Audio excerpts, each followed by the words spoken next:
All right. It's high quality science or silence.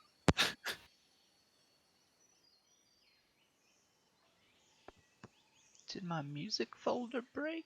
Oh, no. I'm hearing music.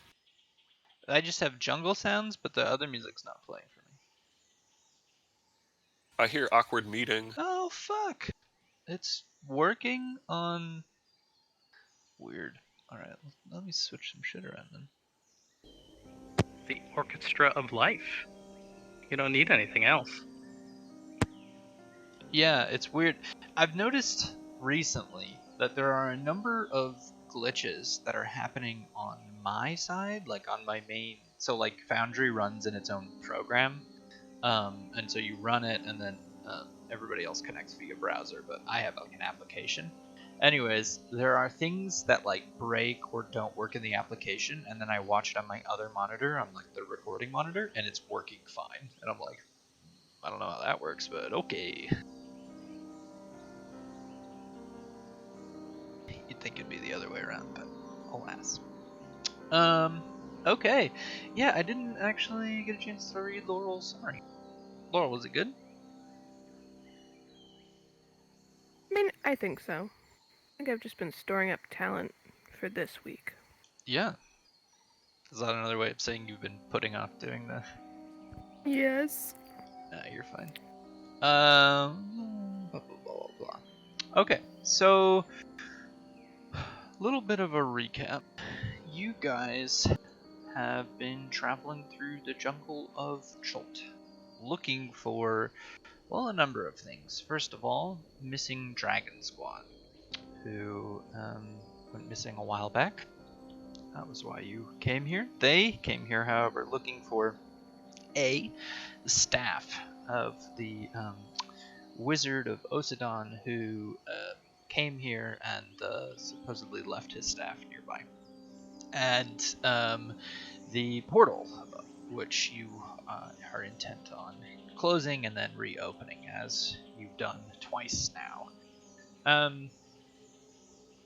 You have traveled across the Shimmering Sea, or Shining Sea, or one of those seas, to the island and have sought the aid of the Flaming Fist, a local band of mercenary paladins who sort of plunder the island while simultaneously bringing a bit of order amongst the absurd amount of chaos that is the jungle of Chult.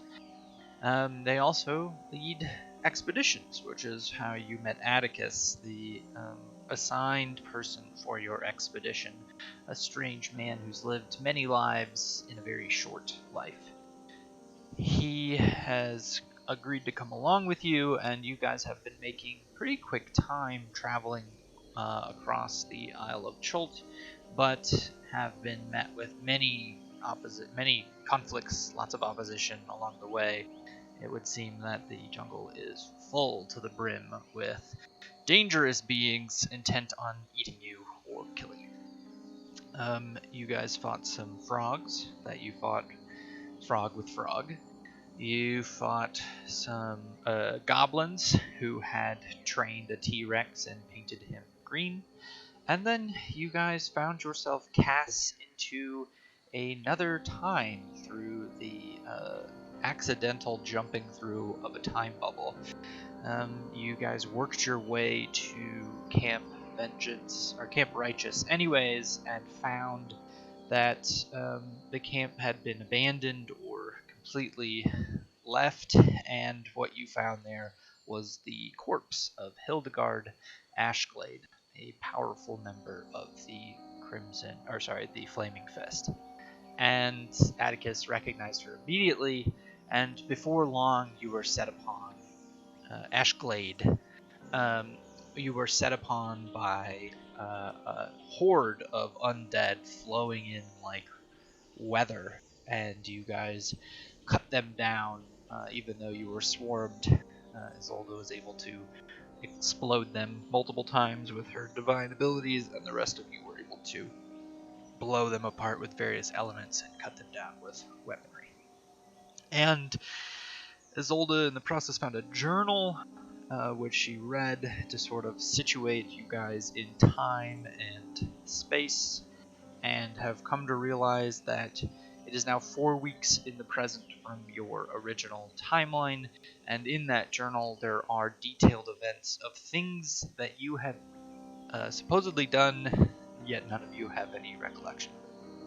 And I think that's where we pick up, right in this camp. You guys did fight. You did set up kind of an insane defense system.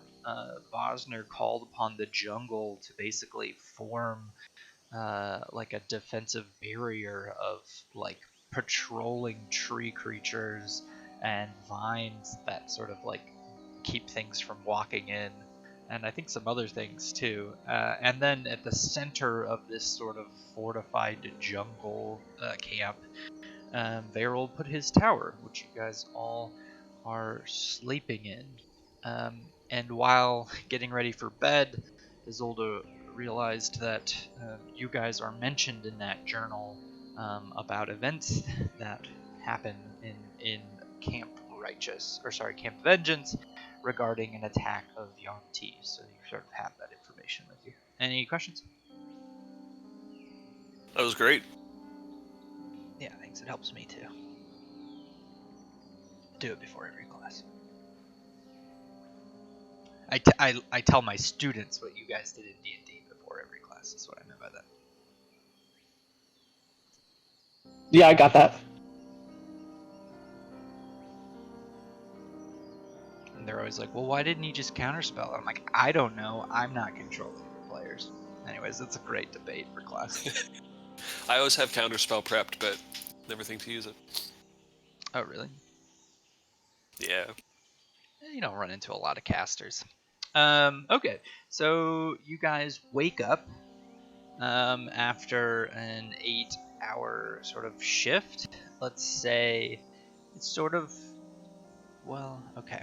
So the way the time worked for you guys was that it was only afternoon, but it was night out here. And then you guys sort of waited out the evening in your fortifications and then slept. So you sort of had a long couple of hours. I'd say like you've spent 12 hours in this tower with these fortifications about. And yes, you guys can have the effects of a long rest. You guys were all terrified I was going to have you fight another thing, were you? 0 spell slots.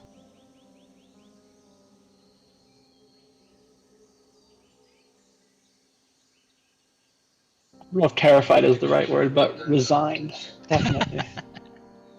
You know the like dungeon master guide suggests like 6 encounters a day. Yeah, that's a lot. 6? Yeah, it's something like 6, with I think 2 short rests. It's very hard to narratively justify fighting 6 different batches of things in one day. It's a lot of. I wonder the math that went into that determination. It was bad math because the developers have lots of issues. Yeah, alright. There's just all sorts of like weird balance things in this game, and the part of it's just remnants from like the old editions where you get the feeling they were like, nobody will get high level, so let's make a spell that makes you fly for 24 hours. That's fine, right? Like, okay.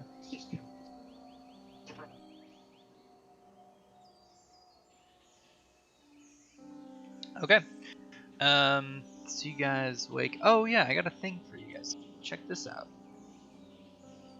Now you have Varel's tower. Did that load quickly enough?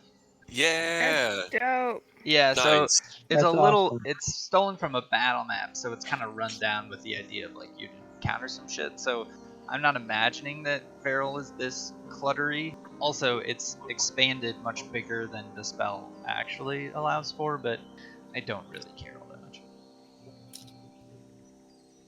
But yeah, you've got now we have a Varel's tower scene in case you guys want to RP on that, and then and in case anything attacks you while you're ever in your tower. Oh yeah, everything's like precariously placed, and you're like, if you bump into it, it would fall over and break. Yep, and very sparsely, decorated. With only the finest magical knickknacks. Cool. You should There's throw up some weird shit.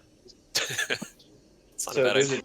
there's a chicken loose in my house. So if The if fuck? I'm not, yeah, give me a few minutes. If there's like a battle or something, I might be a few minutes.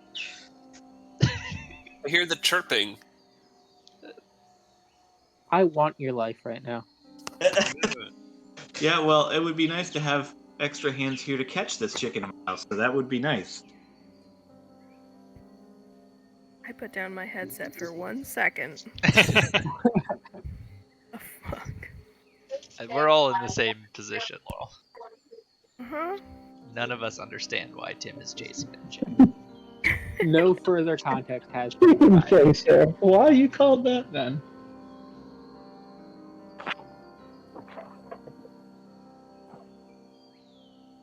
Okay. So you guys wake up in the jungle and look out the window, and it is still pitch black.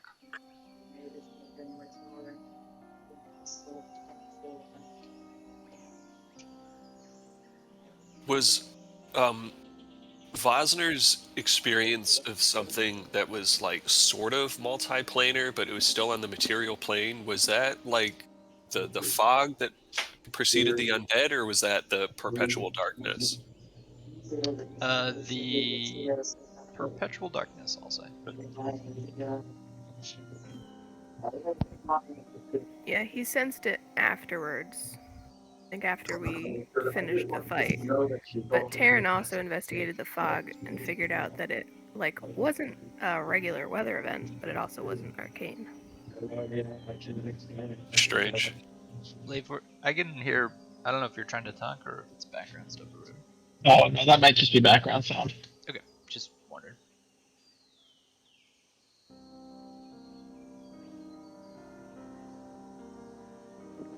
So I assume that the conversation that Varel and I had the night before, we've shared that with the friends at this point.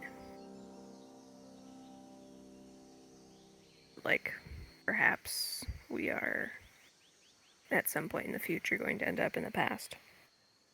Love it. Taryn's mind is kind of blown. Yeah. That's where his old is at, too.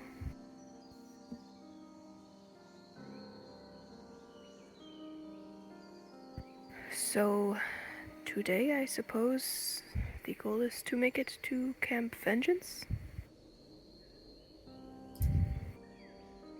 Some 40 miles in the dark.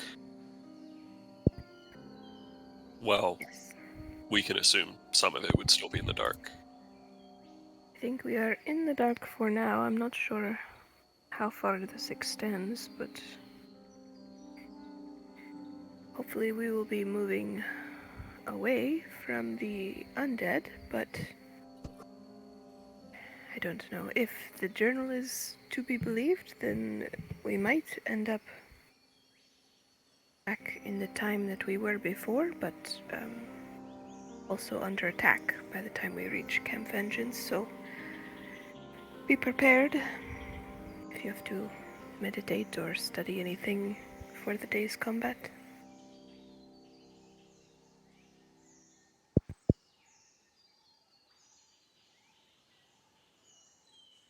Or that the spells that she's going to pray for today might also get used 4 weeks ago.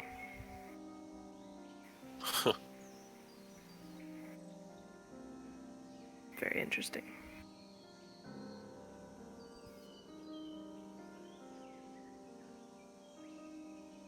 Have we traveled in the Windwalker form through the dark previously, or did we land immediately after encountering the dark? We did a travel after. We landed immediately, and then we did a travel to where the zombies were. Okay. Yeah, you were in fly, quick mode. And it was noted that it was difficult for us to keep track of each other since we're little ethereal wisps in a pitch black night. Yeah. So it might just be that we need really high rolls to not get disconnected from one another. Vosner also gave everybody who needed it dark vision. Yeah, let me check his sheet. He's dealing with the baby right now. I think it lasts for 8 hours, but I will double check. Well, I guess he would have to recast it this morning. Yeah. I And it could does. cast Fortune's Favor at 6th level, and that would give us all the ability to roll an additional d20 as we're flying to make sure we don't get a bad roll there. Dang. I didn't know Fortune's Favor could do that. Yeah, you get the re-roll. One additional creature can re-roll for every spell slot above 2nd, so I think for all of us it would be level 6. That's dope. Excluding myself, but I won't need it. Quick humble brag. Oh, never mind. Yeah. I'm a high elf. What can I say?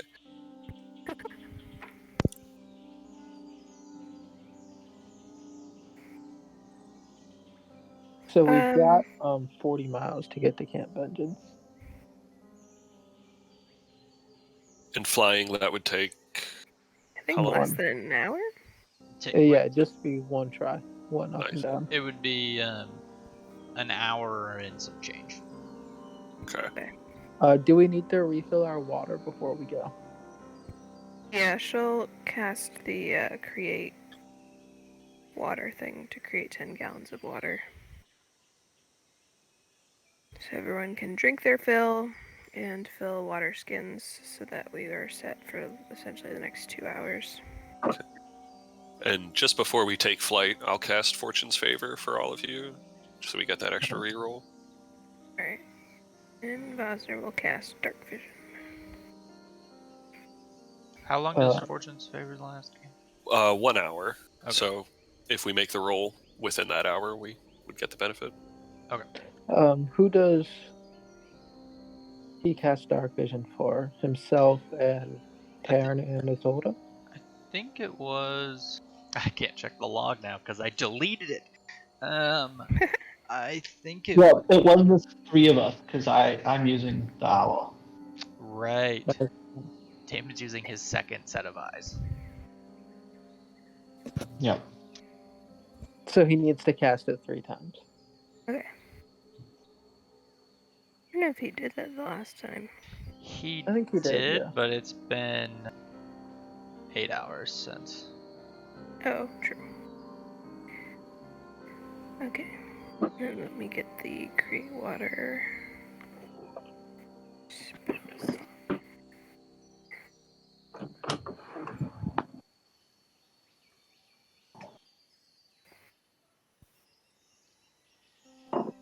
Okay, are you guys just gonna make the trip then?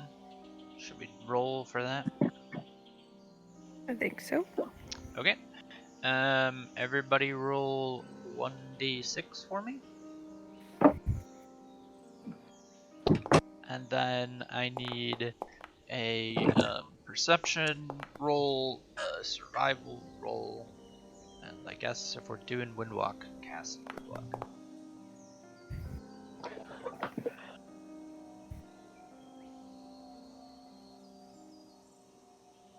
Is Oldar most perceptive? She's up there, though I think you might be pretty All good right. too. I can't We'll give her remember. a go. Yeah, I'm +7. And I think Vosner usually does the survival, right? Yeah. Here's survival. Nice. Here is my perception. And then I'll roll the illness check thing for Vosner.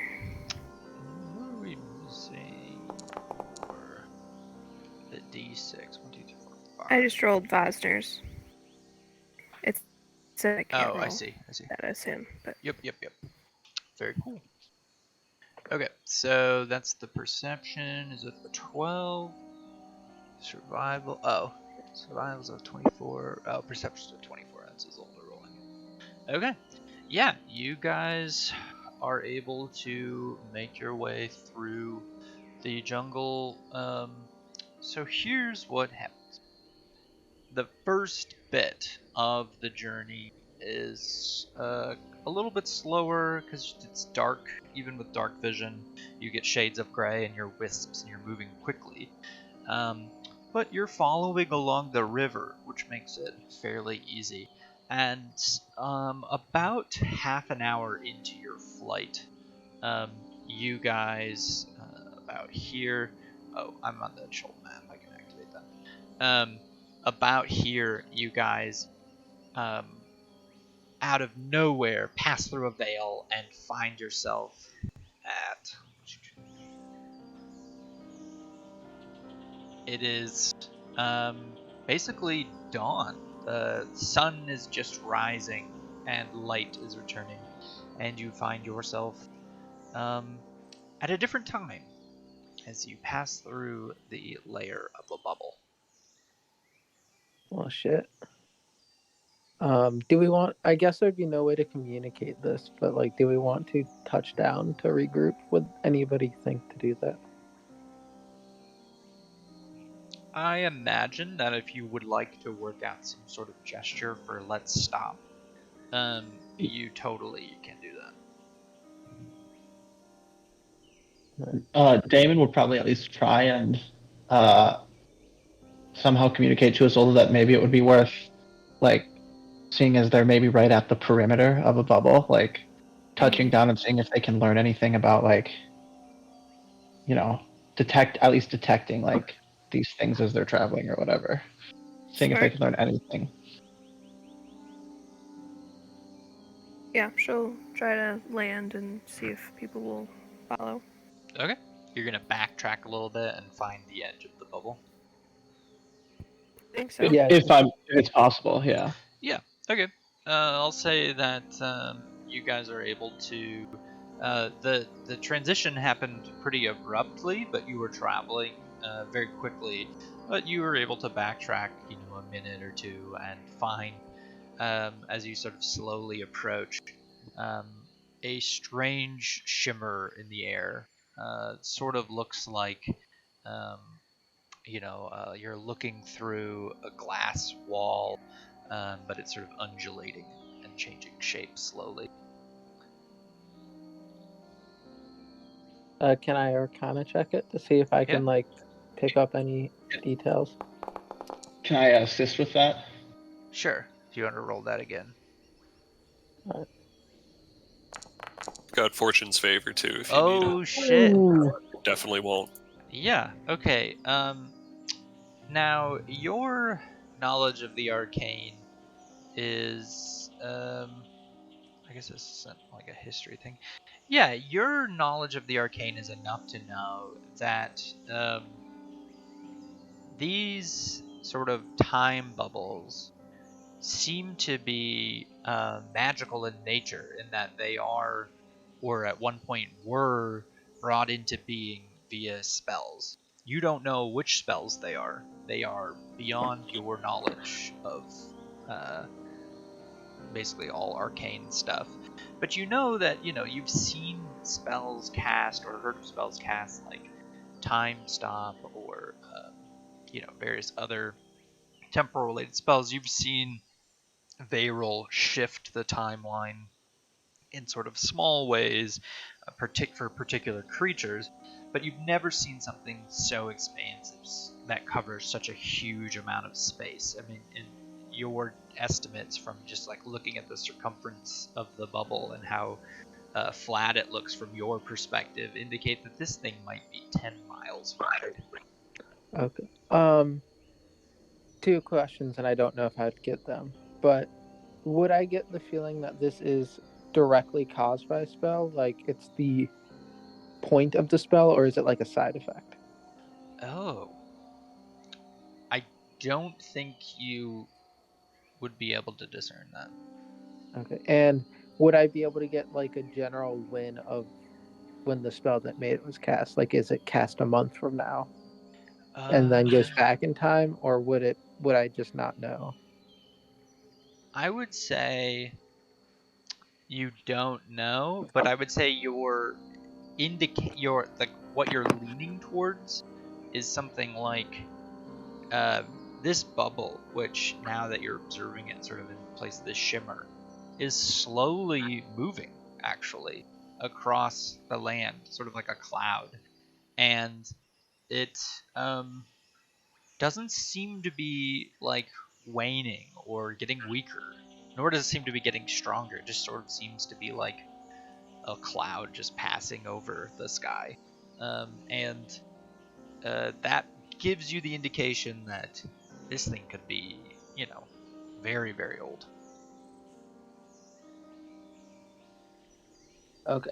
So like I get the feeling that it was cast a very long time ago, but then freezes a moment a month from now, Yes.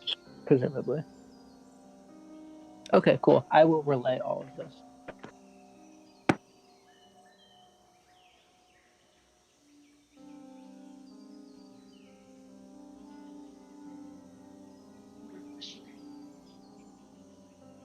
Upon hearing of the magnitude of the time manipulation spells that created this, Veril's eyes rise uncharacteristically, and he looks very, very intrigued by that possibility. And would say that what you described there, Taryn, matches pretty accurately what he had learned by studying Cholt in the library a couple of weeks ago. So it seems legit. Taryn will ask if we think the knights we found wandered into the time bubble themselves, or if they got there a month in the future and then the time bubble took us to when they were there. I think it is the latter case, at least from the journal that I read. Okay. It seemed that, right, now that we are back to where we were before, in 2 weeks' time, the survivors from the onslaught on Camp Vengeance, that hasn't happened yet, will go to Camp Righteous.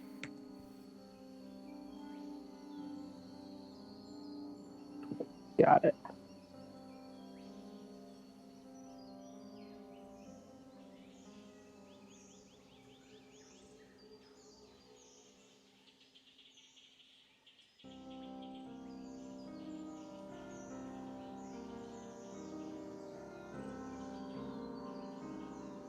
You guys doing anything else? Taryn is just taking a minute for his brain to hurt.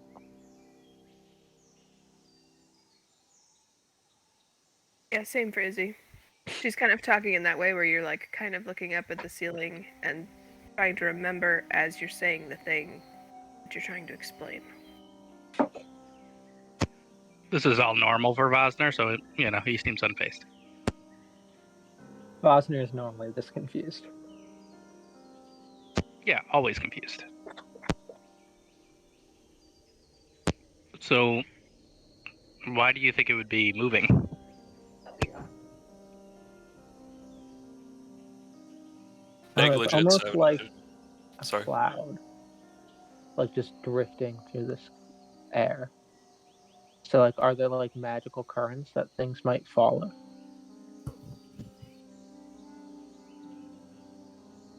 As far as I know, these time bubbles were a product of negligence, wizards who foolishly shattered the weave, and so it could be something of a ripple effect on the weave as it spreads out.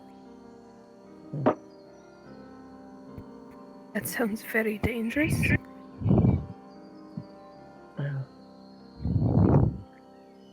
As the rest of the group is kind of talking this through, Damon's just going to try dispelling magic on this bubble. Ooh. Yeah. What level you guess that? Third? Make a Arcana roll. I guess it's not Arcana, it's an Int roll, I think. Fortune's on your side, my friend. Oh, are you gonna have him reroll? I mean, I could Pronal Shift unless you want to use Fortune's Favor on that. Is you might- Fortune's Favor that's just a straight reroll? Correct. Yeah, I'll do it. Nope. What's the Dispel Magic? It's 10 plus the spell level, so you probably need to roll like a 43. You Yeah. As a cast. player, I'm not expecting anything to happen, but yeah. You target as a one robot who's creature still or one magical flow of effect. Yeah, you sort of like reach out your hand, and as you have done before, go to cast away and dismantle the magical effect in the area. And your magic seems to interact with this bubble, and it seems to just not even dent it.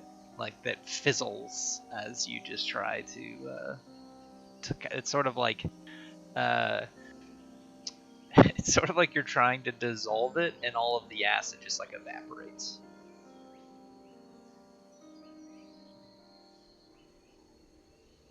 yeah, Damon's just gonna turn to the group, and he's like uncharacteristically kind of impatient, and is just gonna say, "I don't think there's much more we can do.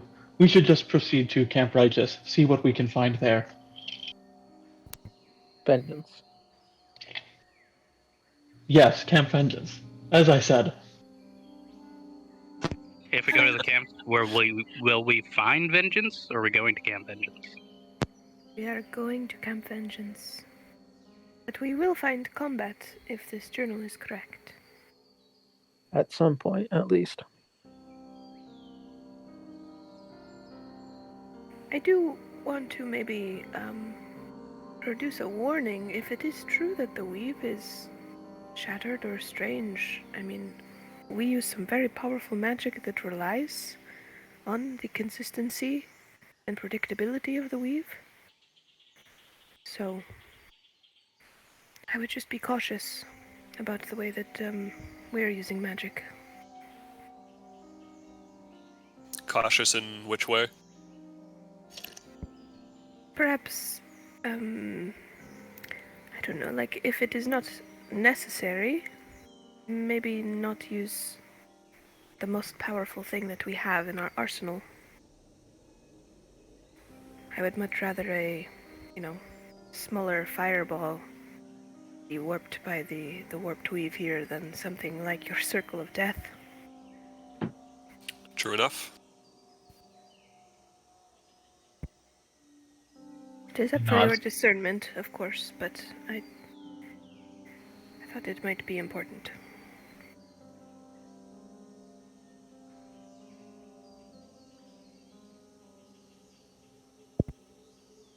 I suppose we should keep going then.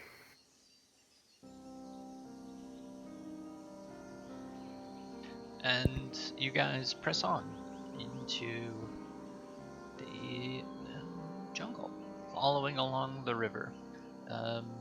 And I'll say that your rolls get you just outside of Camp Vengeance, because you guys already did all those rolls.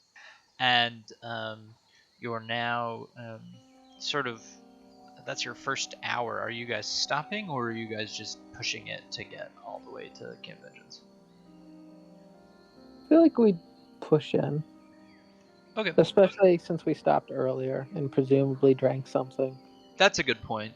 Yeah, so you still make the 30 miles. And you guys come up to Camp Vengeance. And what you see in front of you as you sort of walk over across the river, there's a bridge, sort of rough made, but sturdy enough, well constructed. You cross this bridge and come into a clearing and sort of pass through a large canopy, or under a large canopy, past a bunch of trees, and then immediately in front of you, almost 5 feet in front of you, you come to realize that you are in front of a massive temple and two guards, sort of with flaming fists on their tabards, sort of look out at you as you approach. Seeing Atticus, they sort of set themselves at ease, and you come to realize that you are at Camp Vengeance, a long time abandoned temple, which has now been turned into a fortification. And here you go. In front of you stands two guards, again, who sort of stand down as they see Atticus, and down a long hallway, sort of covered in mossy stone and vines, sort of reaching inwards into the temple. You can see at the end of this hallway a familiar figure, a strong, tall woman wearing a bandana over her eyes, or a blindfold over her eyes, having a conversation with a soldier as she sort of feels a tactile map out in front of her on a table. What do you do? I'm gonna turn to Atticus and say, I think that we need to make her aware of the coming combat here as well as what we saw at Camp Righteous. I'm not sure, being a stranger, that I am the one to do that.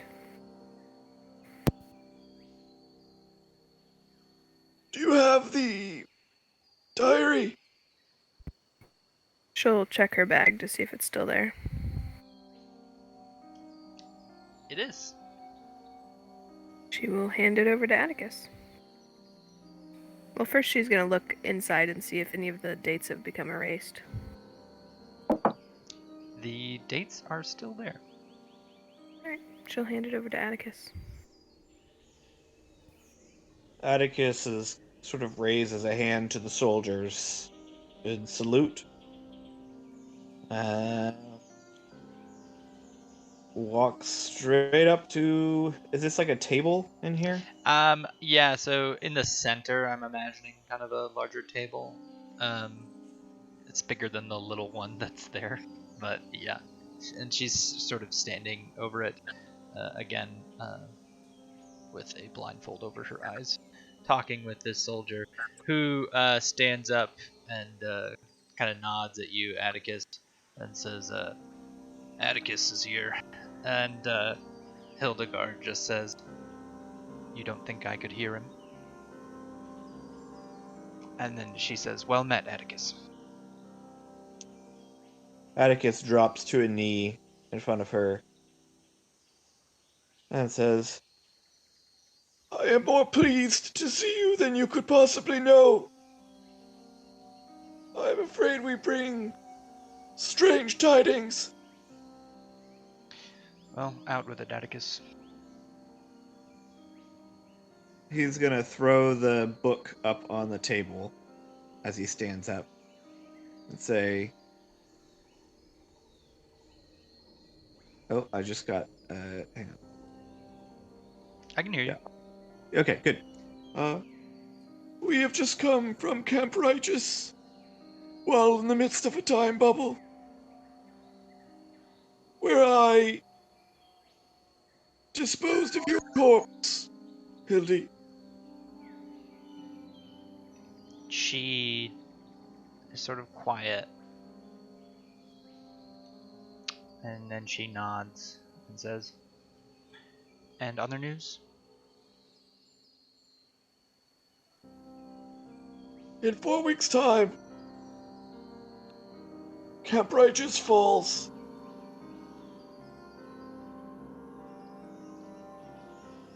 Well, we shall see about that, I suppose. Tell me, do you know anything of the Yuan-Ti? We've heard reports of their moving on our position. They are to attack soon. This diary was written by one of the soldiers at Camp Righteous and speaks of the attack. The soldier who is standing next to her begins paging through it and reading it, and then he sort of joins back in the conversation. He goes, he's right. And Hildy nods again. Says, very well. Are your people capable? She sort of like turns towards the group, not seeing you, but you all see sort of a blindfold that's sort of been well worn, kind of sweat lines built into it. She sort of turns to each one of you, seeming to know sort of your general location. I have found them to be remarkably capable. The hordes, which overwhelmed Camp Righteous in 4 weeks' time, fell to their blades. She's sort of holds up her hands, says, very well. Enough talk of this 4 weeks' time. We make our own fate here. Prepare yourself. If they're coming, they'll probably come soon. And then, like, as she says that, the guard sort of walks out, and she sort of unthinking, or sort of like remembering something, turns back towards you, says, do you need provisions for a further journey into the jungle? I've heard you're taking this group in deep. If it's not too much to ask. Are you taking the same route that the last group took? Yes, hoping to find them. She nods at that, but doesn't seem to betray either way whether or not she's hopeful.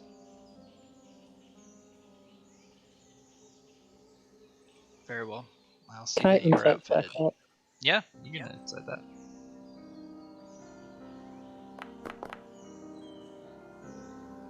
She doesn't.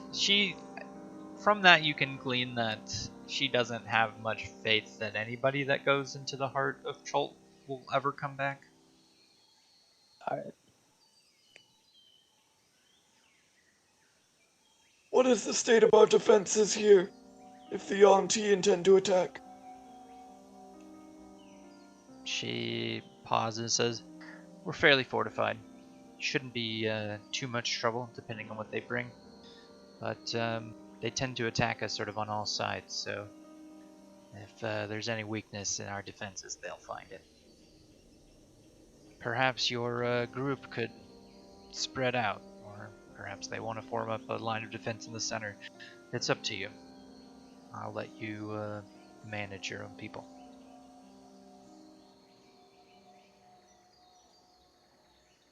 Very well.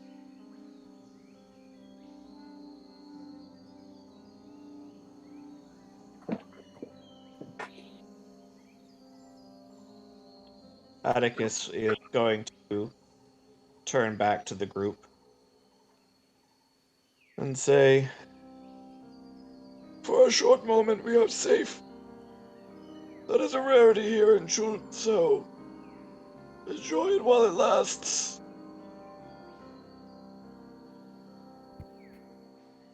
Understood. She'll kind of give a nod to him and, out of respect, give like a slight bow to Hildy.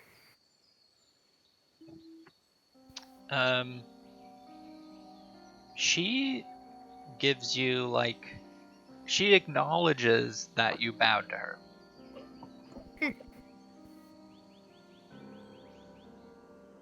Interesting. Looking around, do I see any sort of like familiar? Anything familiar about this place? I don't know, like a familiar that she might be using for sight. Oh, roll perception.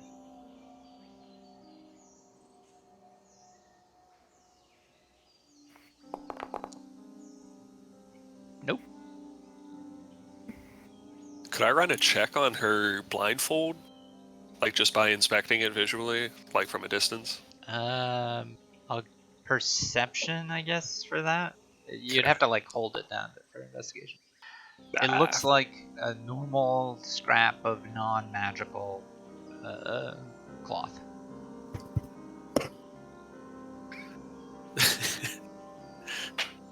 Visually.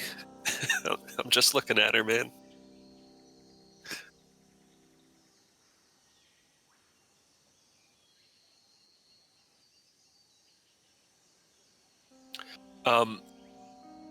Assuming we're not doing anything else, and if we have the opportunity, Vero would appreciate a short rest to get a high-level spell slot back. But that can happen whenever. Yeah. Yeah, no, you guys can get a short rest then for sure. Probably the only one who needs anything.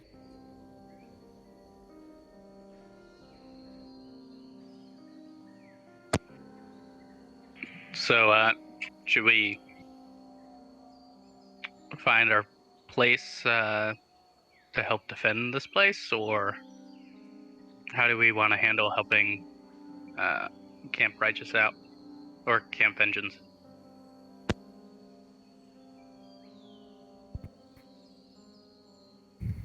Well, Hildy said that it was up to us, so I think probably our strong suit is...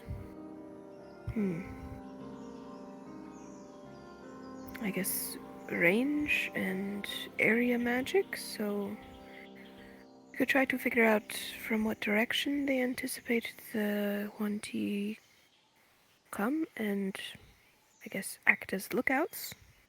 She said all sides. Oh. Well, then it will be very much like it was last night. We'll just have to perhaps stay in the center and try to do what we can. Do we have any artillery? I guess I'll ask Atticus. Heavy weapons. Atticus will motion to you guys, in particular, Taryn and Damon. Understood. And Hildegard sort of, as you guys are talking, goes off and is in this private room over here, sort of tending to her own stuff, getting ready for battle. And you see her pick up, sort of like dragging it across the floor as she does, a maul that is like, it looks heavier than anything any of you have ever picked up. And she sort of just slings it over her back, real casual, like. Hey. Nice. That's some artillery, man. Are there, like, since this is a ruined temple, are there like big boulders or rocks of the former temple just kind of lying around? Yeah, I mean there's debris all over the place. It's a little bit tricky without investigating to figure out like what's sort of a remnant of the temple and what's sort of a natural hunk of jungle that sort of moved in. There are trees that have formed up on the inside, and their root systems have destroyed the ground, making it difficult terrain in some places. Karen will ask if anyone has spells that could help, like, fortify the position more, like moving earth to, like, create walls or like channels. That might help.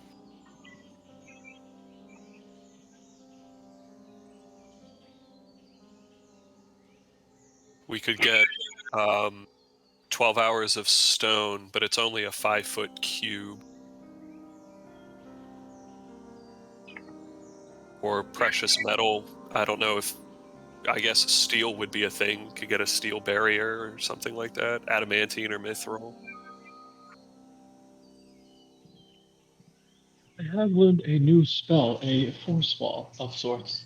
I would demonstrate, but then I would not be able to use it later.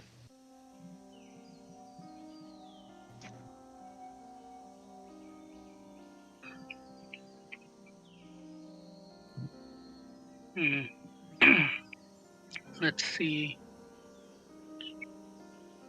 I have the tower too.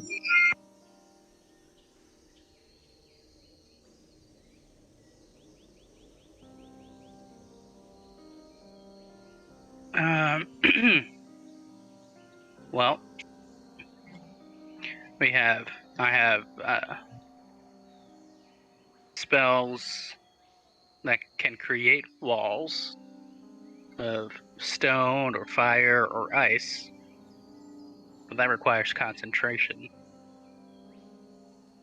You I was thinking also, something with like your a knowledge move. of nature, Vosner, would probably discern that there's a lot of living plants that have formed up in this place. And Yeah. if you were to, say, light a lot of them on fire, you would probably produce a lot of smoke. And you're also inside of a building, which means, there are ramifications for disrupting the foundation of a building. Yeah. So we'll have to be wise with what we do.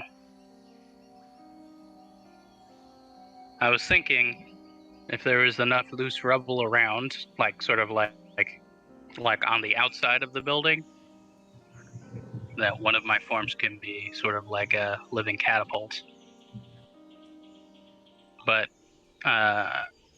upon inspecting the area, John, do I see that, or is it just sort of like just an overgrown temple? What do you mean by, like, stuff for being a living catapult? If I were to like wild shape into my earth elemental, I could just heave rocks like giant boulders. Yeah, I mean, you could totally do that. If you want to, like, be in a long hallway or something, you can feel free to throw rocks as your... Yeah, I would allow for you to, like, acquire a big pile of rocks before the fight.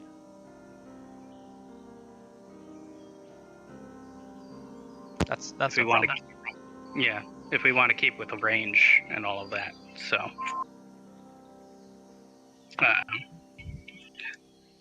that's what Vosner would suggest. Or I can use one of my other forms to be a little bit in the thick of things.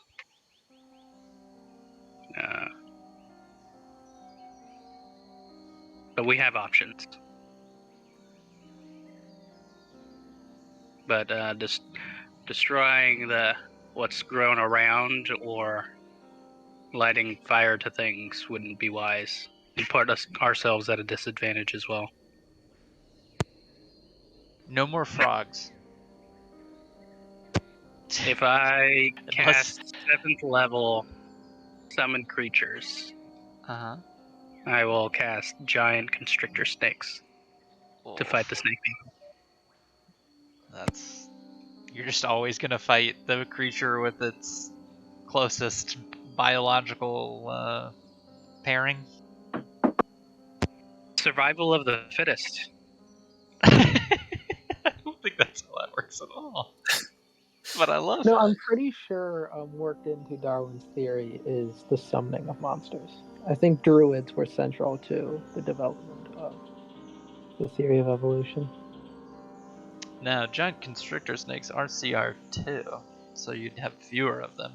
Not against it, though I will admit my art for giant constrictor snake is filler art, so it would be less cinematic. Pros and cons.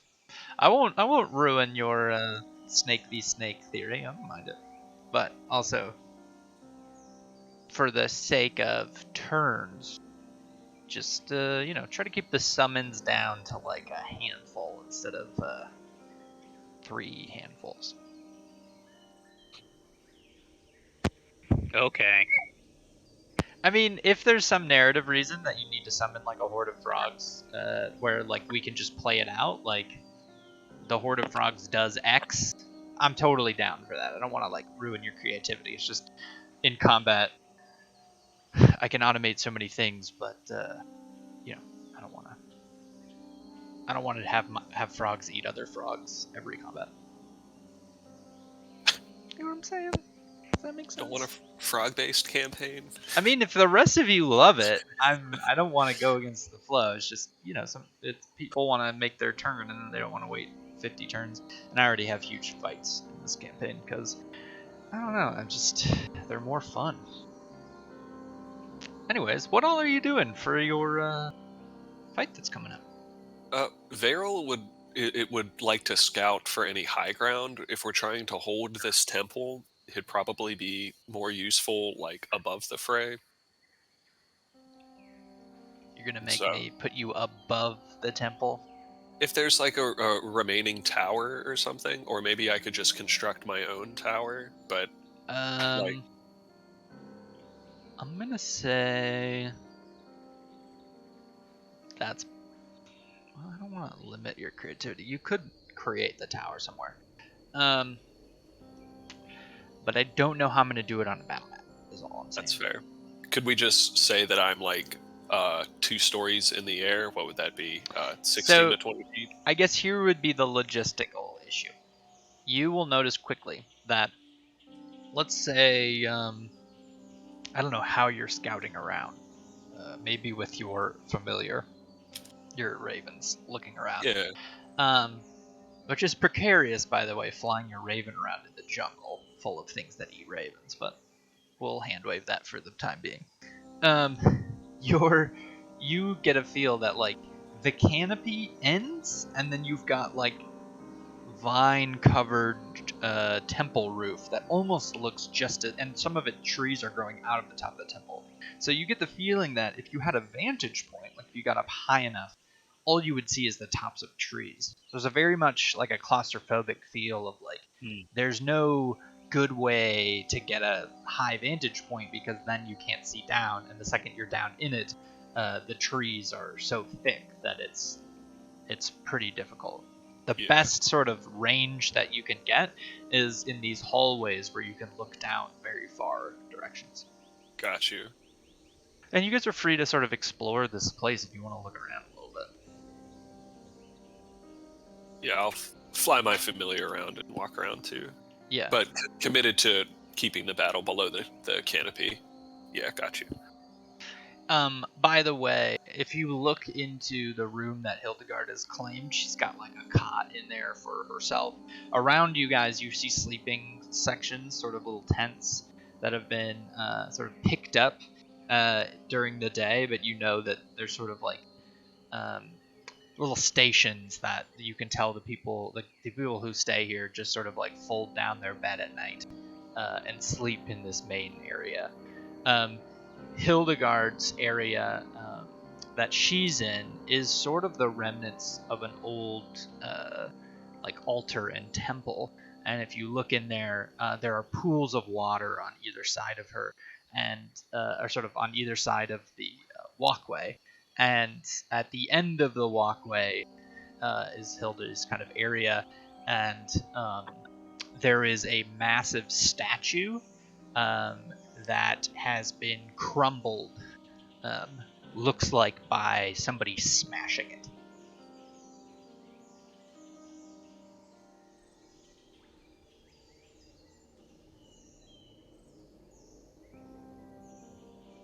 And Isolde, you walk in as Hildy is just like switching out her plate, sort of like taking it off and putting it back on, and sort of like getting herself ready for battle, tightening up her armor and stuff.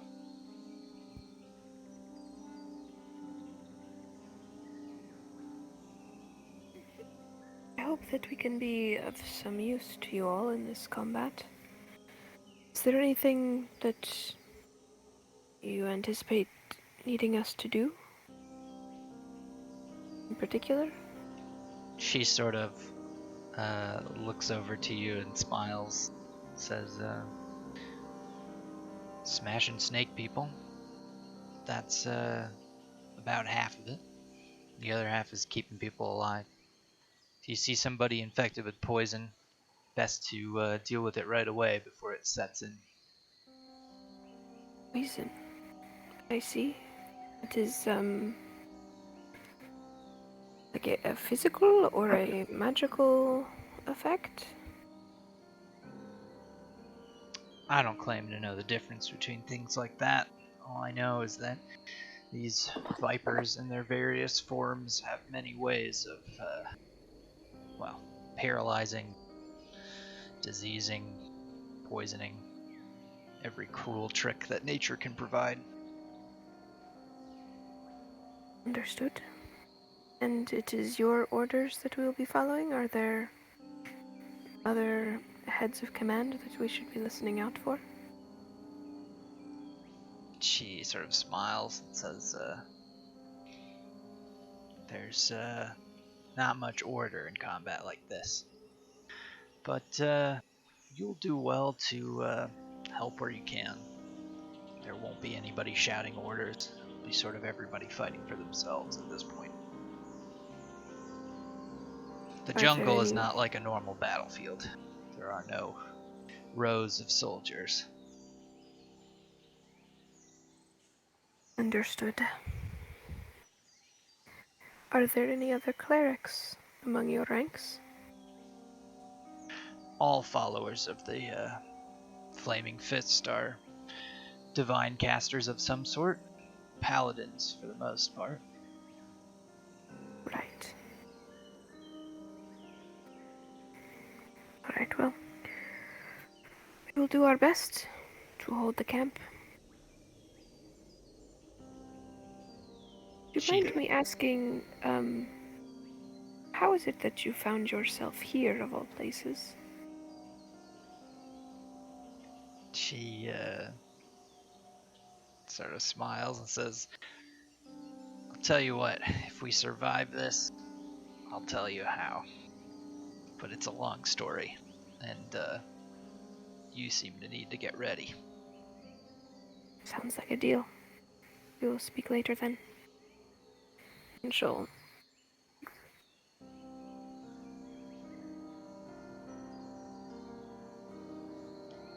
And she goes back to what she was doing. You see her making some test swings at some of the statues that are like the pillars that are sort of left of old statues, and she just crumbles the giant marble, like just with slams from her hammer.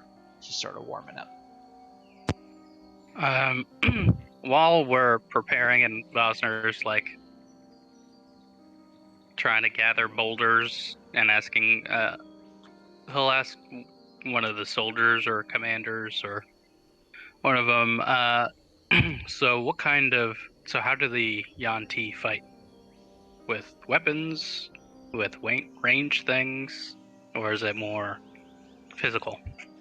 One of them that you sort of catch their ear seems to be kind of a chatty guy.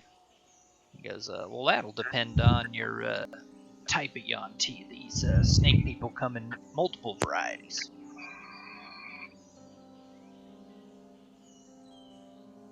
What's the flavor in these parts? Oh, well, all sorts. You got some kind of amblers around. They'll come up and bite you. You got some big boys that carry swords. Got some nasty spell casting types. Some of them got snakes for hands. They'll bite you. Gotta be careful with those.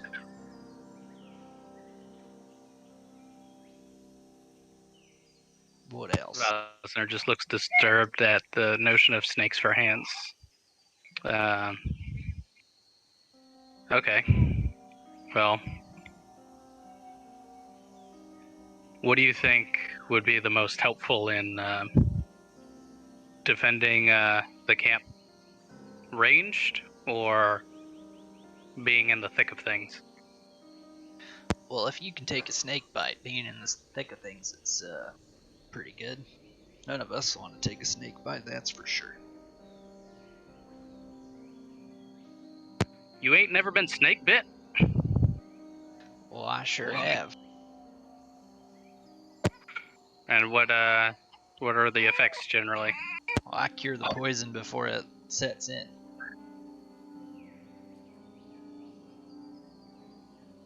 But the standard symptom is death. See, it turns your blood into mush, and your body can't use mush blood. That tracks. So it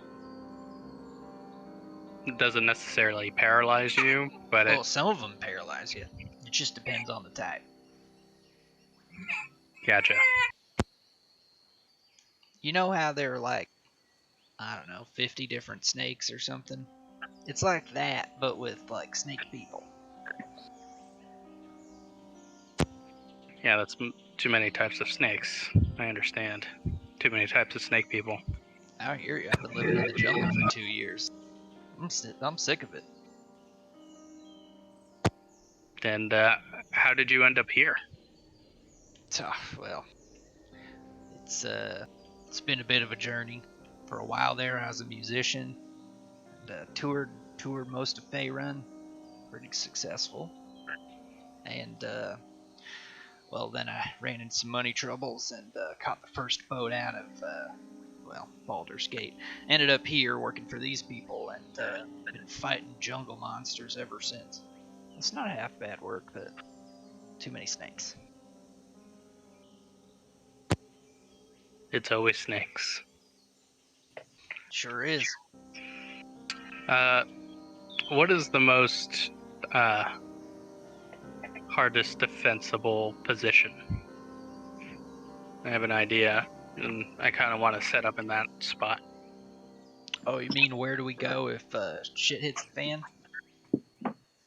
Well, what would be the first rank to fall if it were to? Well, that's outside. Outside will fall immediately, and then we will defend this temple, and then we will progress slowly inwards as we are surrounded. That tends to be the way of things. That's why we're sort of posted up in all directions. The problem is if you clump up too much, see if we all just stood in this room, they'd just use their magic and wipe us all out at once.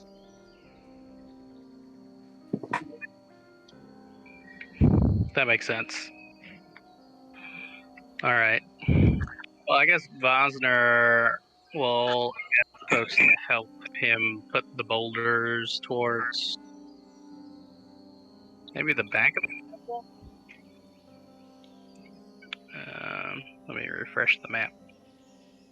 Sure, I'll let you sort of like mark wherever. I mean, I'll just assume you've sort of scattered them about. I'm not gonna make it too hard for you. I'm guessing you're just throwing rocks as like a normal attack for yourself. Well, as a large rock monster, I have siege. It's called siege monster, and I have. Let me see if I can make it load. I think it's just double damage to buildings, right? Or something. Oh, the buildings. Okay. Let me read it. I think you're right.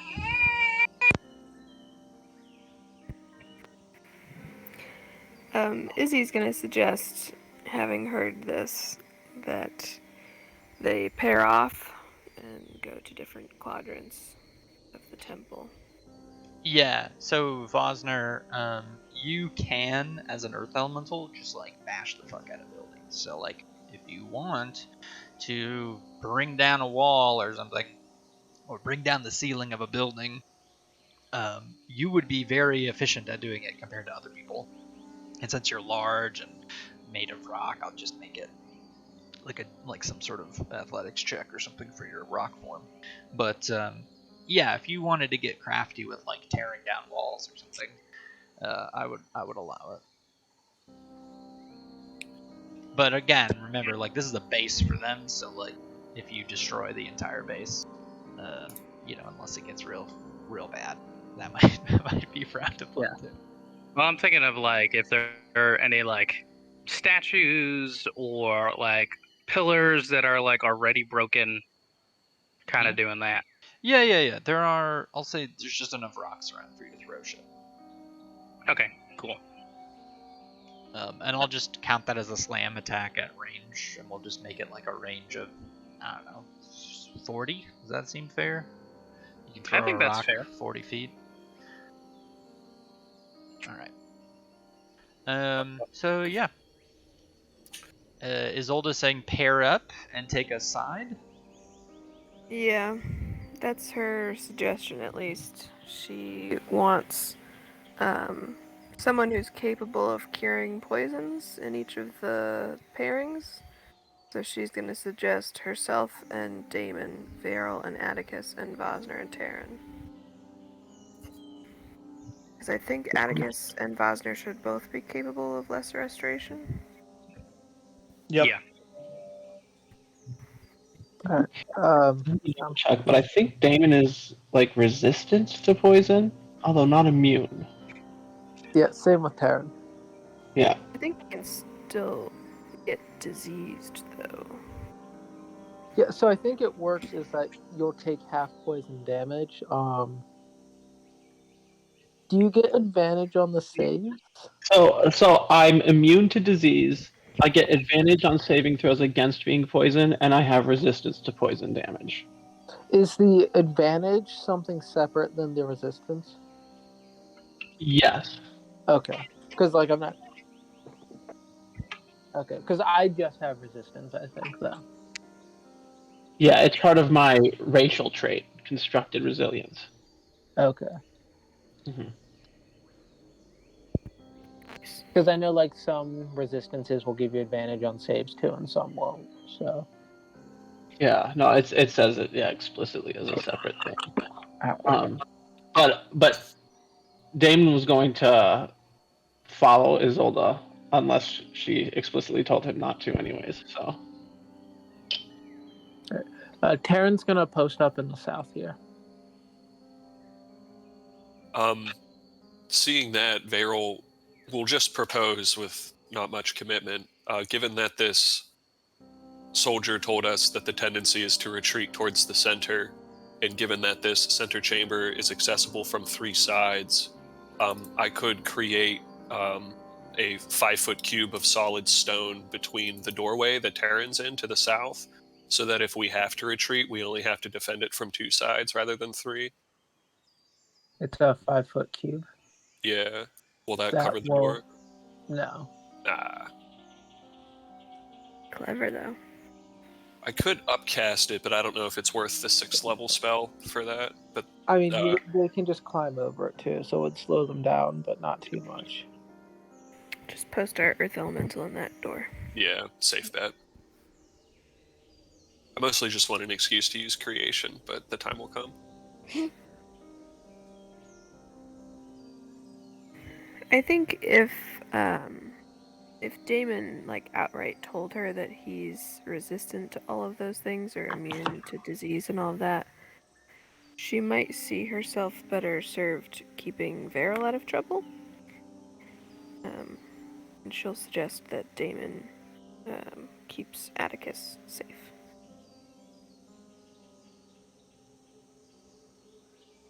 Works for me. Okay, so who's going where? And let's start transitioning into the onslaught. Yes, Varel and I can take the west. Okay. Now, I did at one point make it so you guys could see each other's tokens. I think for one of the combat things. Do you guys want me to make it so everybody can see everybody's stuff? I know previously we talked about how there is something fun about literally not knowing what's going on in areas, but I also know that it's kind of not fun if a third of the fight you're not actually able to observe. Is there a way to make it transparent, we can see it but it's shaded differently, so that we could RP that we can't see, but as we Well, watch we can. yeah, I mean, the way it normally works is basically if you have your token selected, then you're seeing only from your token's perspective. And if you click in a box selecting elsewhere, then it will free up your vision. At least maybe that's how it works for GM. So I don't think I can get that works for. Yeah, we us. can't click off of our character. Huh. Yeah. I'm all for just chaos and having no idea, complete fog of war. Okay. Yeah, I like the fear. All right. that's so Well, cool. at least it'll be observable on Twitch. If you guys have to log into that to look at it later. Let's see what the fuck happened. Okay. Yeah, you guys are sadists, and I love it. Nice. Okay. Okay, so we got Isolde and Varel on the left side, basically west side. Bosner and Terran to the south, and our Atticus and Damon going to the east. Sounds good to Say, me. I will follow where you think best, Lord Atticus. Yes.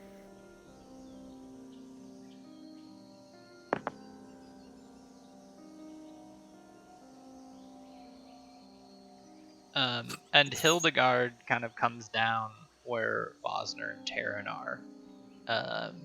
She's sort of standing at this entrance. And you begin to hear sort of like bird calls and sort of like certain shouts that sound very strange, but all of the guards sort of snap to attention as though whoever was scouting ahead in the jungle is alerting you that the onslaught is oncoming. Cool. So you have one round of prep. I will pull a scroll out of my bag and cast Blink on myself. Okay. Nice. Okay. Some things to do. First of all, music. Let's see if this is any good.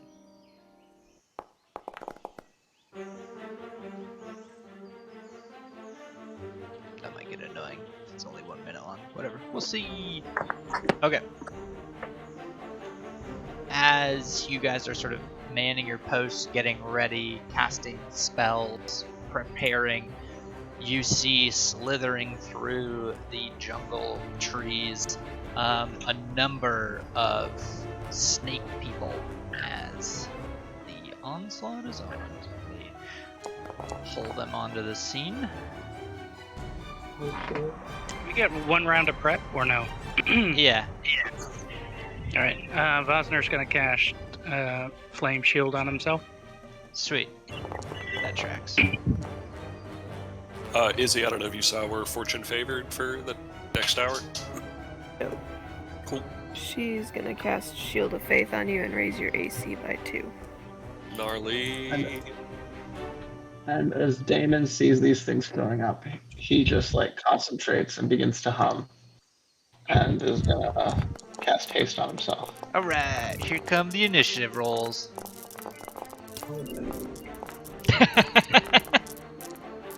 I'm so glad I don't have to do this by hand. Beautiful.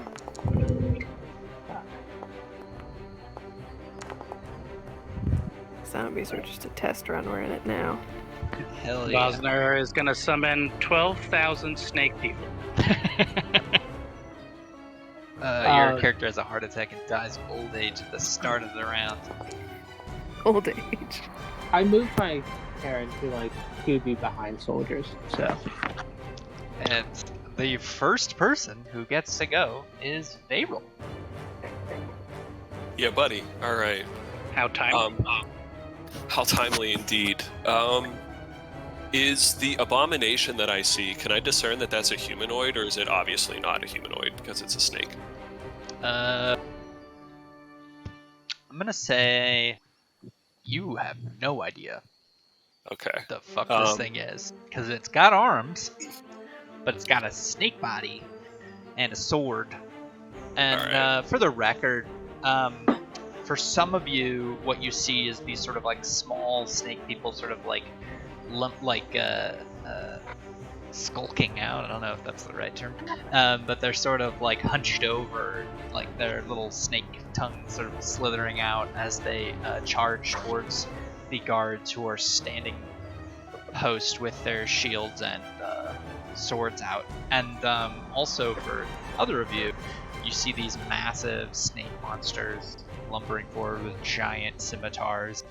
And for Vosner and Terran, you see something that even that guy, whose name was Gus, by the way, didn't ask, didn't tell you about. A huge monstrosity with 6 different snake heads, all on one, sort of like a hydra mixed with a Yonti, coming towards the main entrance that you guys came in through. And you see Hilda sort of gearing up to charge at it. And Varel, is your turn. I hate that I'm blind right now. Okay, this is great. You can load up Twitch if you want to see the whole thing. I did like 5 seconds ago, and then I felt guilty, so I'm just gonna. So I'm gonna cast Immolation on this abomination, and it's gonna roll a 9 for its dexterity save. Sick. Alright, let's see if we can just have it automatically fail, and then I don't have to change it. Sweet! You notice, by the way, that when you cast this spell, it seems to naturally, like, almost come off of its scales, as though something about the Yuan-Ti makes magic less effective. But Great. you are able to penetrate it nonetheless. I'm disconcerted, but maintain composure.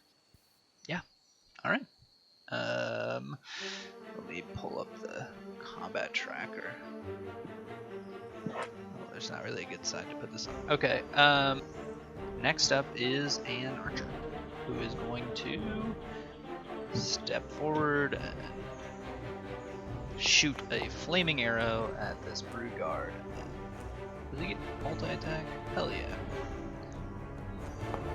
There we go.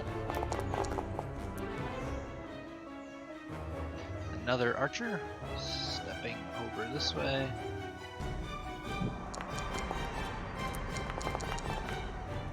You guys aren't even gonna, I don't even need you.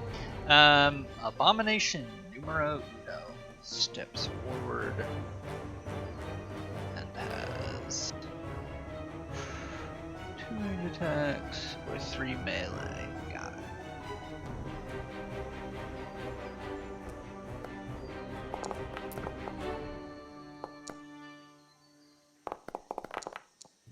Oh, can it make a bite attack if it's not grappling? Yeah, I can just bite at him. Cool beans. So, you guys are witnessing, I guess, Taryn and Vosner. You can't see it very well, but what you hear is the sound of these soldiers sort of deflecting blows with their shields and armor, holding the line. Root guard. 30. 3 attacks. Okay.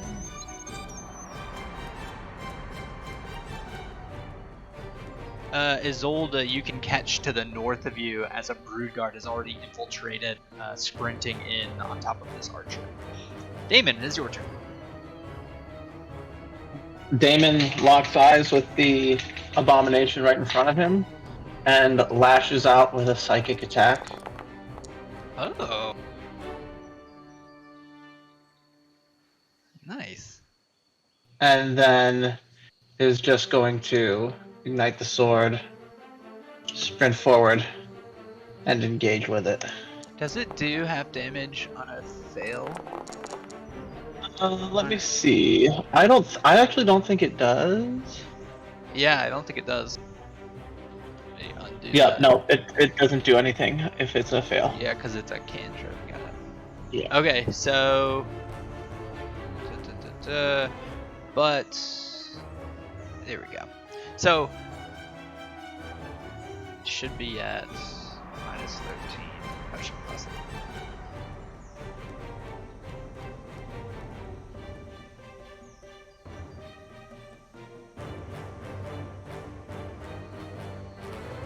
Okay, there we go. I got it fixed. Yeah, so you slash out. So you try to penetrate the mind of this snake, and it seems insanely resistant to your abilities to control it with magic. These are powerful magical beings.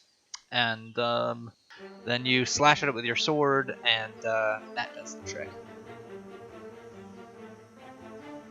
But you do just barely scrape into its helmet. I'll shout back to Atticus. If you have any advice, I'd appreciate it. And that'll do.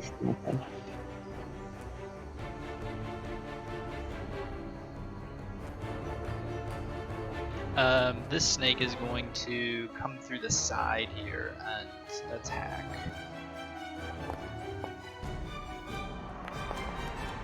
And then bite. Missing the soldier. This archer is going to pull back a little bit, panicking as he's already being overrun, and shoot at this abomination. and is going to retreat towards Varel. This abomination is going to use all of its movement to get on top of this archer. This brood guard is going to use all of his movement to get on top of this archer. Soldier number 1 is going to help his archer friend.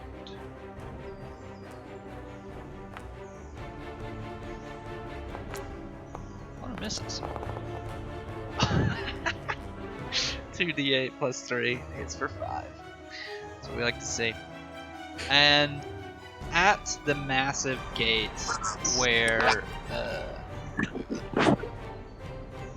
this huge creature, snake monster, is coming through. Let me see how many attacks I get.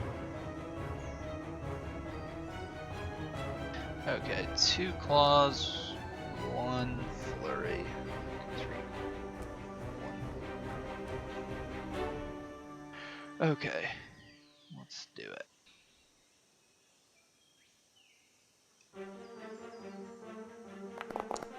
Oh yeah.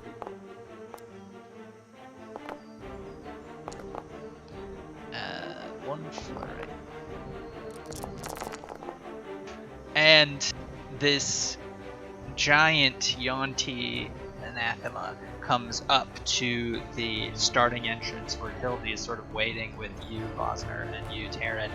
This Yonti comes up to the first guard, slashes it across the face brutally as the guard loses his balance, and then slashes it again, and then with all 6 heads feasts on the corpse of the soldier, killing him instantly. And that is his turn. This Broodgar is running in. Soldier.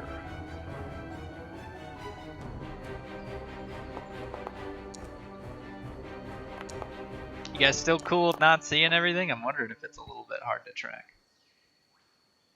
It's hard to track, but I like it. Okay. Yeah, that's where I'm at too. Alright, you guys are... Just so tense. Yeah. Right? I love it.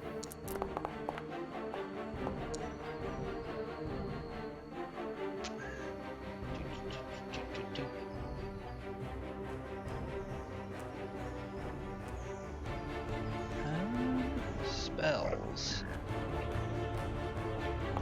Yeah. Misses. How many of those does he get?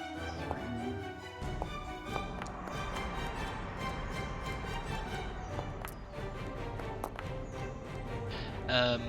Yeah, this one Yonti comes in shooting Eldritch Blasts. And it is Hildy's turn. She is eyeballing this big boy and is gonna run up to him. And before she does that, can Karen put a hand on her shoulder and say, "Hold the line"? Yeah, she acknowledges it and goes instead to this abomination to the left, and goes after that.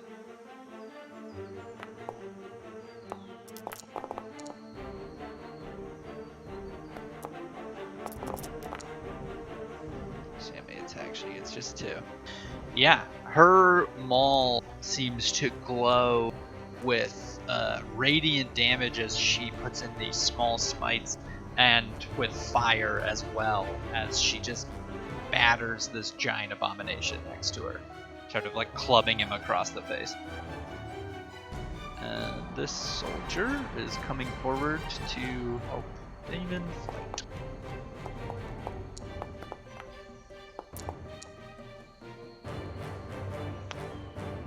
Mind Whisperer.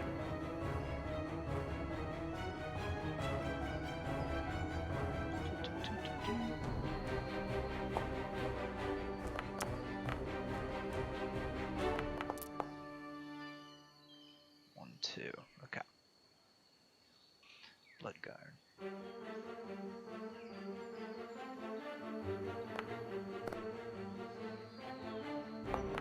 Oh yeah, I forgot. They attack with damage. There we go. I missed it anyway. Abomination. Comes 30 feet. 12, Oh, they have 40 feet of movement, don't they? He gets on top. Okay, this abomination on Damon is going to. Let's see. 3 melee attacks. Okay, so 2 slashes and then a bite.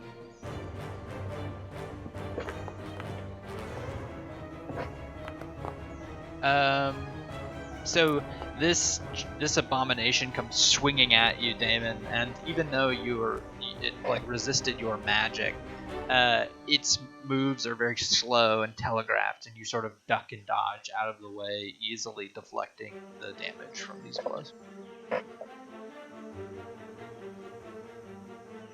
On Varel and Isolde's side, this abomination gets a critical hit on the soldier and goes in for a bite, missing.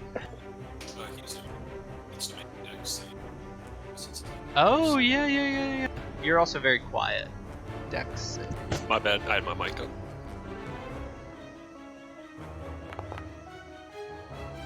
Cool. Still fails. How much damage? I'll roll it 46. Just curious, why does he get advantage on that? Is that just a character It's a feature? Yawn T thing. Got you. Another 16 and it's still immolated. Yeah, keep track of that good stuff. Broodguard.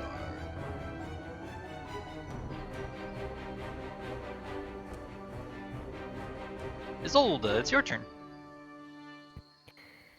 Alright. She is going to cast Spiritual Weapon at 6th level.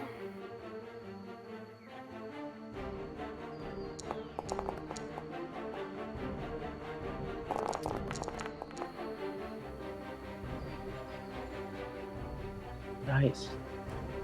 Bigger than my little flying hammer, just south of that brood guard. Yeah. Okay. Wait. Which one did you hit? One up north by the archer. Oh, got it. That's so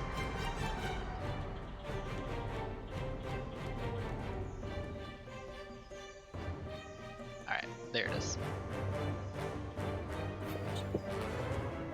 And then she's gonna Sacred Flame him. Nice. Yeah. You kill him. Oh no, he's Nice. at 1 health. Him. Okay, is that your turn? I'll assume yes. This soldier is going to come this way. It's full movement.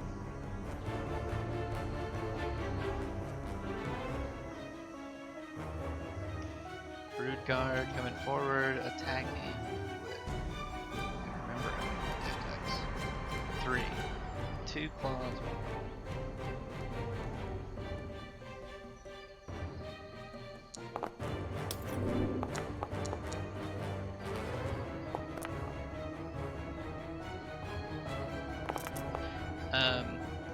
And so the Brood Guard, by the way, is attacking recklessly, as they tend to do.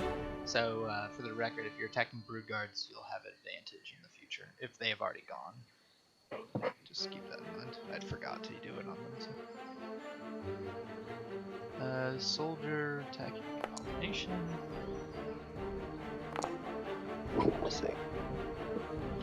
Abomination.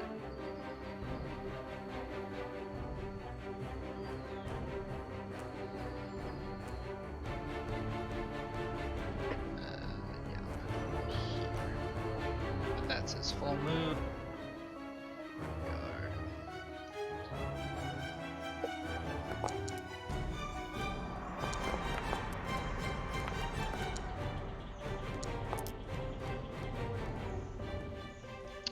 Okay, this archer is going to disengage. Pull back to where Atticus is. Atticus, it's your turn.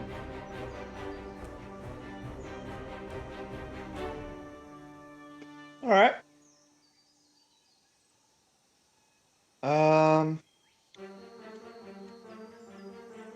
Atticus is gonna, guess, kind of probe there with some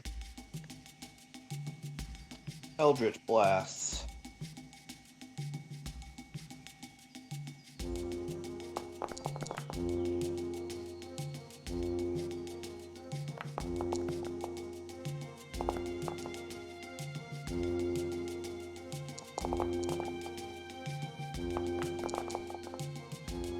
Yeah. 2 hits.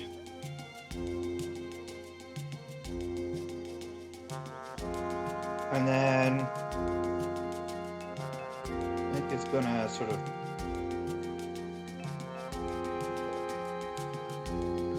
come up here. Okay. And I think that's it for me. Sweet.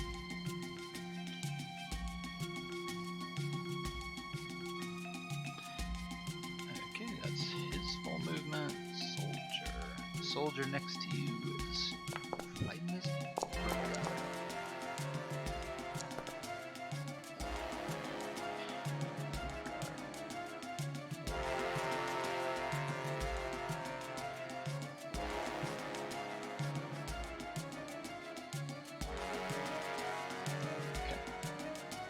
So, like, within all the hallways, you begin to see them sort of pouring in every direction.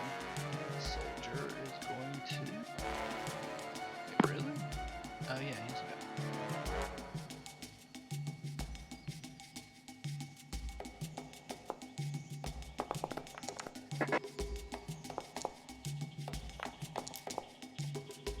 Yeah, nice.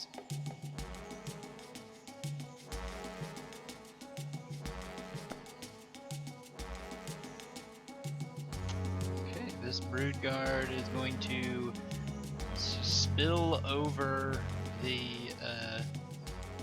sort of corpse of that guy and then rush at Bosner.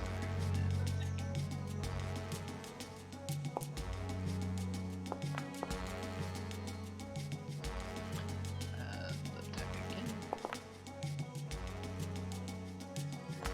Bite at you.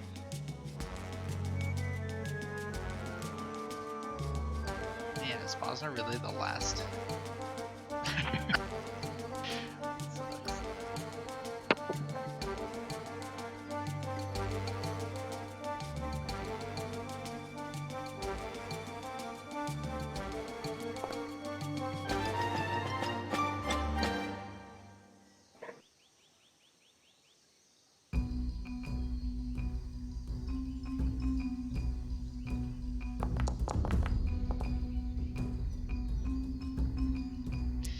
These guards are all fucking wearing plate mail.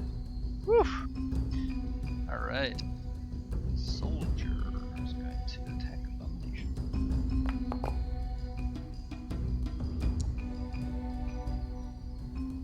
Taryn, it's your turn.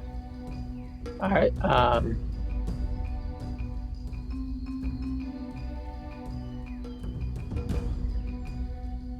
I'm frozen for a second. Let me. Yeah, no worries. Alright, got it. So, Taryn's gonna take a not that far step forward here to kind of get a lay of the land. And then he's gonna pull out another scroll and cast Sickening Radiance from the scroll. And Jesus. second.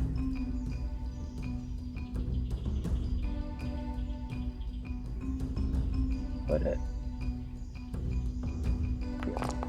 Oh, hitting one of your own soldiers. Oh, they are not in my view, so. Yeah. So this officially starts on their turn, not on mine. So it's if they start their turn there or move into it. Oh. So should I undo all that damage? Well, if they start their turn, right? Yeah, so all of these ones are going to start their turn. Yeah, and that's then- fine. so We'll allow that then. we'll just allow it. They also each take a level of exhaustion, and if they're invisible, they become visible. Okay, so the anathema fails as a point of exhaustion.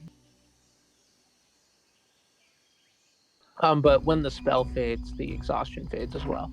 Oh. Like when it stops being concentrated on, or like... I think it says the wording is the light and any levels of exhaustion caused by the spell go away when the spell ends. Interesting. Abomination failed, that one failed, soldier fails. The only one who succeeds is the dead soldier. Everybody fails. Alright, everybody gets exhaustion.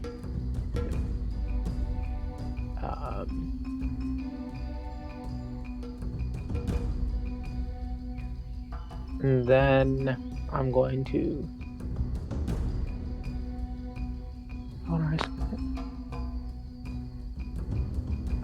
see if I disappear.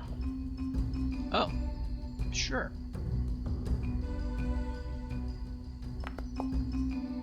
Yeah, and then I fade out of existence. Alright. You do you, I guess. Didn't want to have this encounter, you didn't have to. No, I'm just kidding. I railroaded you right into it. Perfect. Okay, this brood guard is going, and that's his turn. This brood guard. Before I fade out of existence, I'll yell at Vosner to keep them in the light. Okay. Cool. Keep within the light? Keep them in the light. Okay. Did you guys see that brood guard miss on a 20? Pish posh. Fucking paladins, am I right? Tim's favorite class. They're so good.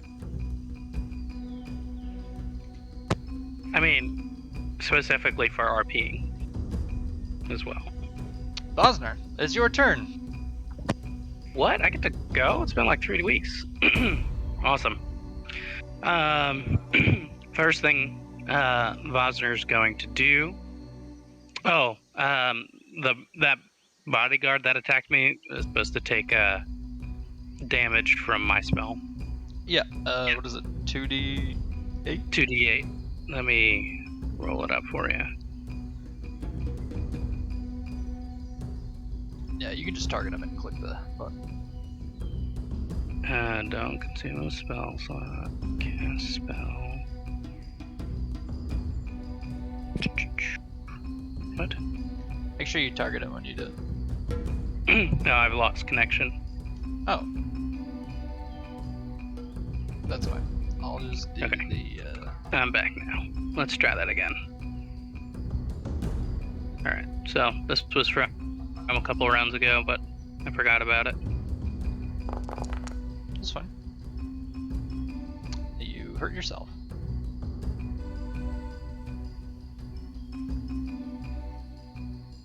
Fixed it. Okay, you're good to go. Okay, so for my action, I'm going to cast a spell, and I'm going to cast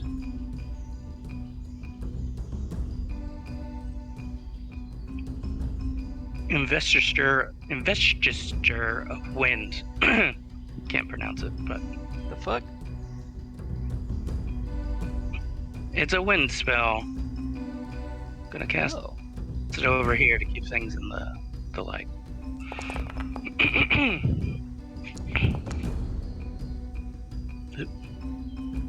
Wait, what did you just do? I don't know why it keeps targeting me.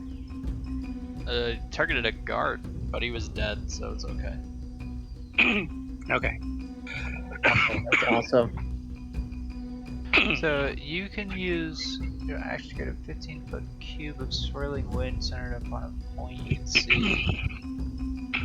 Okay. Interesting. So this is an action, but then... Bonus action. Turn into a giant hulking Thing of stone. Yeah. All right. All right. So essentially, I can fly if I need to. I like it. So I'm gonna put my buddy over there. Are you starting in the radiant? Yeah. Okay. No, I didn't move. So action, bonus action. Yeah, that's all I can do. Okay. Round You're 2. just gonna like spend the rest of this combat throwing people back into the light. They Possibly. roll. It is your turn. Okie doke. Da-da-da. Little apprehensive about this abomination to the south, so I'm just going to try to inflict some damage there. Yeah, from your perspective, by the way, your way out of this room is this way, and this way, and all 3 of them are now filled with abominations. Yep. This is going to be fine. We just have to kill them. So, right, yeah. You are concentrating on immolation, right, on the other guy? Yeah, Or so immolation. I can cast a non-concentrating cantrip and still maintain concentration on the other guy, correct? Yeah, you can cast a non-concentration spell if you want to, not just Okay. Yeah, unfortunately, all of my low-level damage dealers are concentration. Happens to the best of us. So it goes. I don't think I want to finger death anybody yet, so I'm just gonna. Yeah, that's also concentration. We'll sit tight for that. Sad. We'll just send the old death knell. Yep. Bastard. Oh, fails. Cool. Yeah, your DC is high as fuck. Even with advantage, it's going to be hard for them to beat the DC 19. Awesome. Well, that's all I can do, unfortunately, so we'll sit tight. Sure. This archer is going to disengage. This archer is going to slash at this guy with their short sword. Missing twice. Oh wait, he should have advantage. Let me do a second.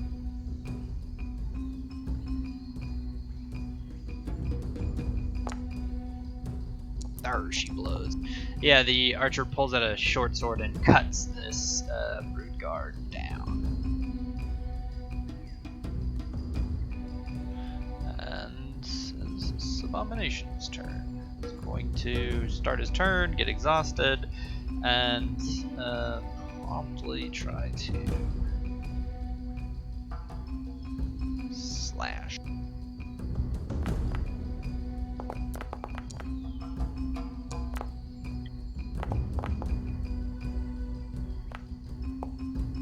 Oh, misses on the last one.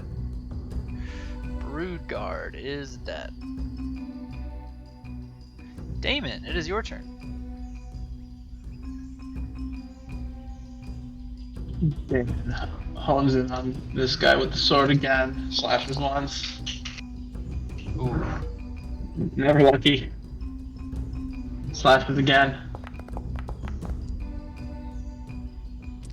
There it is. Yeah, we'll take that. Another chunk of scaly flesh goes up flying.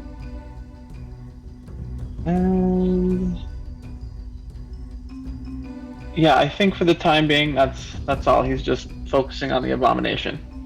Yep. Okay. This abomination is going to bite Ed.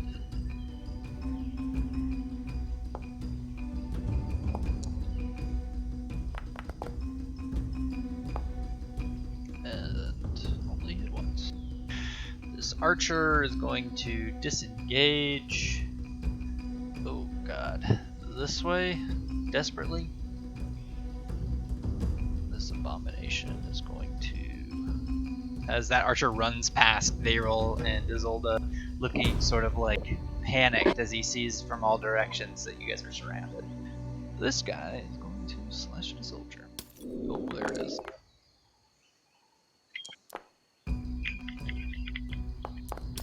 Oh! Fuck.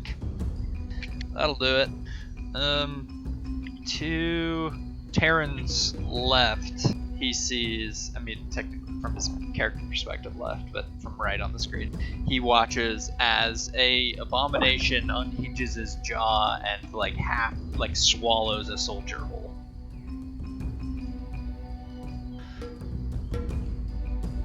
This brood guard is going to run past and run this way. Soldier is dead, swallowed whole. Anathema starts his turn, gets hit by this shit, does not care for it, and comes after the person who just cast it. Let's move it over. That person is currently on the ethereal plane. Oh, good point. Seeing nothing and being confused, let's see what they have.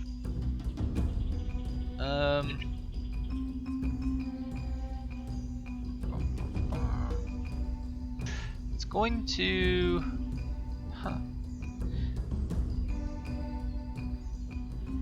cast darkness.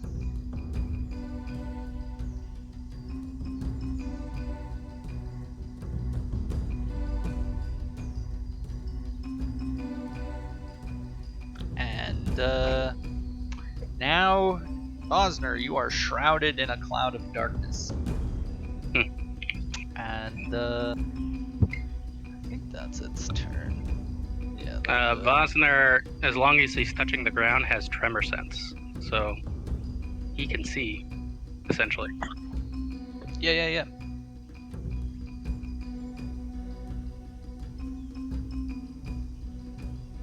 Ooh. Also, okay, just remind me for those who start within range of this anathema, because there is a aura we have to deal with. Oh, I didn't mean to do that. Well, shit, might as well just count it, because that's going to be what happens on the start of your turn. Everyone, the abomination is not afraid, but on the start of your turn, you'll be rolling for that aura, and we'll just count that as. I mean, I guess, does Terran come back at the start of his turn? Yeah. Okay, then that still checks out. And he can come back like 10 feet away, but that'll still be within 30, so it won't matter. Okay. And I think literally everybody failed except for Hildy, which makes sense. But would I get a bonus to save because of Hildy? No. Her aura is not close enough, and It for wouldn't the matter. purposes of keeping things simple, she does not have an aura in the standard sense. She's an NPC paladin, slightly different. Okay, this brood guard is coming at Viral. Okay, I'll shield if necessary, but my AC is pretty high. Yeah. Oh, that shouldn't hit. I should be at 18 AC. There it is. Yeah, 18 should hit if it Gotcha. rolls an 18. And Yeah, then it is going to bite at you. So are you shielding? Nah, that's a little damage. I'm not even gonna worry about it. I kind of just like So stand there and little. take it, like look at it, like, what are you doing, man? Yeah. Did you increase your AC by 2 when she cast Shield of Faith on you? Yeah, it went from 16 to 18. Okay. Dang, you really needed it. Are you sure? What's your base AC? Your base is... Just with the robes of Master Wizard adds +1, and I think my base is 15. Oh yeah. So put you to... Yeah, you would go to... You'd have 16 standard. Got it. Okay. Squishy Wizard. Squishy Wizard. At least somebody has low AC. That's why I always run away. Now it makes sense.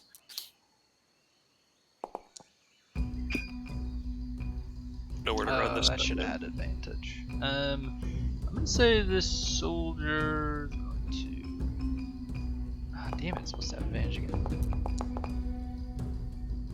Either way. Oof. Yonti Whisperer. This guy steps over and then is going to cast...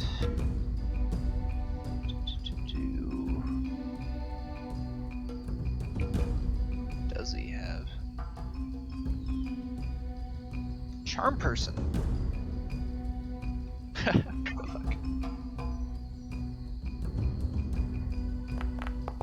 And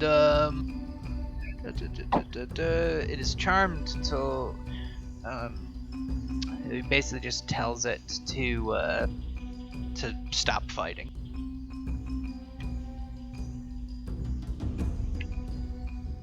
Hildy, who is completely bathed in darkness, does not seem to mind as she continues to smash shit. Oh, the other thing is blind. Hold on. Dark vision. Okay. Yeah, the other thing is blinded, so she actually has advantage. Yeah, that'll hit. And then she's going to swing again. And she just obliterates this abomination before moving into the darkness towards the anathema. Soldier is yeah, I guess the soldier's on your side. Attack the brood guard.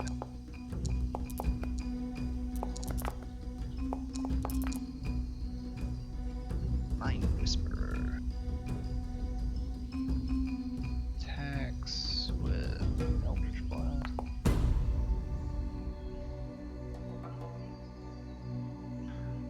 And 3 beams. God damn, can't hit shit. Brood guard attacks with advantage.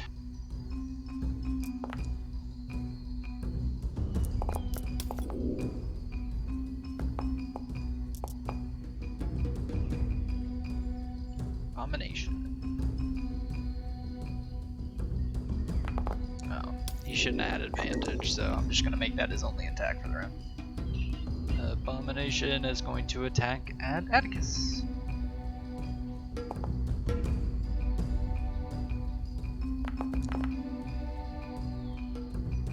Missing twice, and he's gonna try to bite you. Aw, you just dodge out of the way. Unfazed.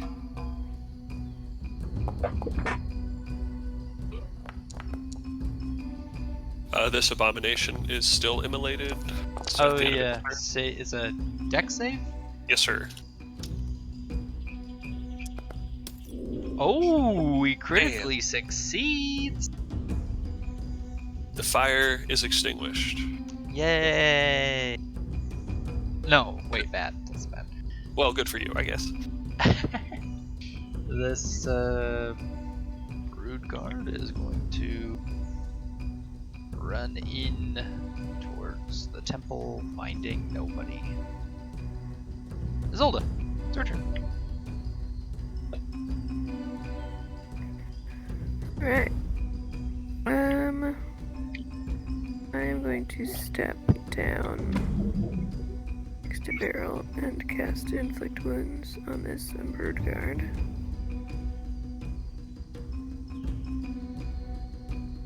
Get him.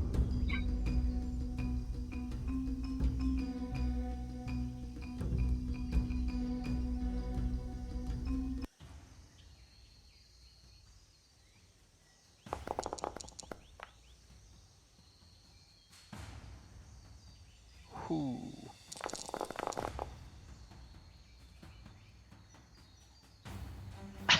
That did so much damage it literally lagged. Yeah. You Nice. hit it for 30 damage and wither away its body. And then for my bonus action, I'm going to use my hammer to smash the abomination to the north. Sweet.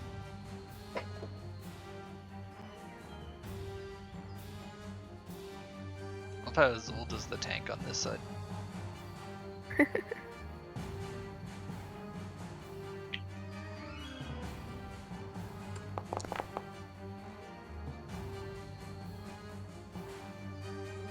Oop. You targeted both. Oh, sorry. That's fine, I'll just... Computer's lagging a little bit. Yeah, my shit's lagging too a little. Woo, buddy. And that's it.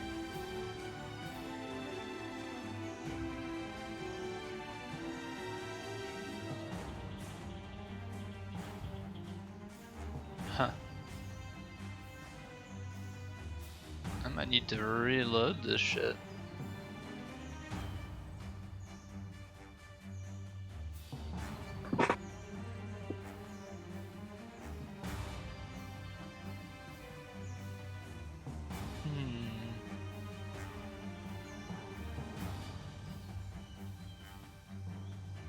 Yeah, it's like saying that. Alright, I'm gonna reload this scene real quick.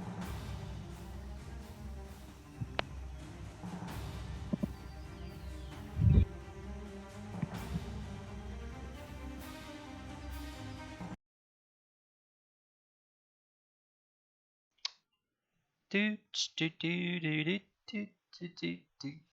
Sound like intermission music. Alright, cool. Yeah, you bashed in the skull of that abomination. And is that your turn then? Yep. Cool beans. Yeah. It's gonna attack.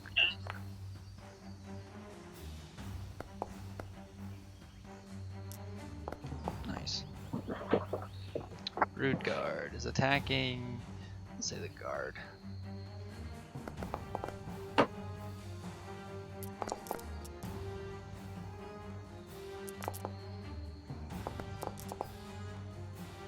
Sweet.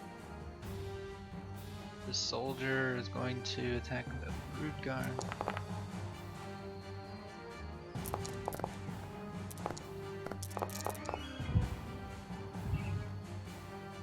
And then it's going to... yeah, that'll be it. Abomination is going to at... do you have reach? No. I'm gonna temporal shunt him if he's gonna attack me. Yeah, it's gonna have him come in here and swing at you. Yeah, and he's gonna roll a 10 for that. Okay. And what does he just bamf out of existence right now? With a feint. Yeah, he out of here. Bodyguard, or rude guard.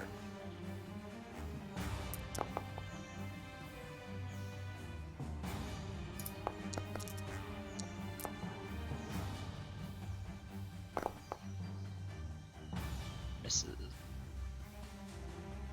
Okay, this archer is going to shoot 2 flaming longbow shot. Oh, it should have advantage. Oops. Here it is. Killing the brood guard. Its friend. Atticus, it is your turn.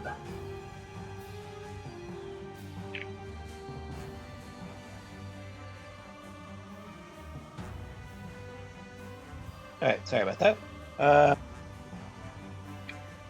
Chickens yeah. come first. It's totally fine. Yeah. I'm gonna attack this here abomination with my sword. Yes, would. Not great. Gonna do it again.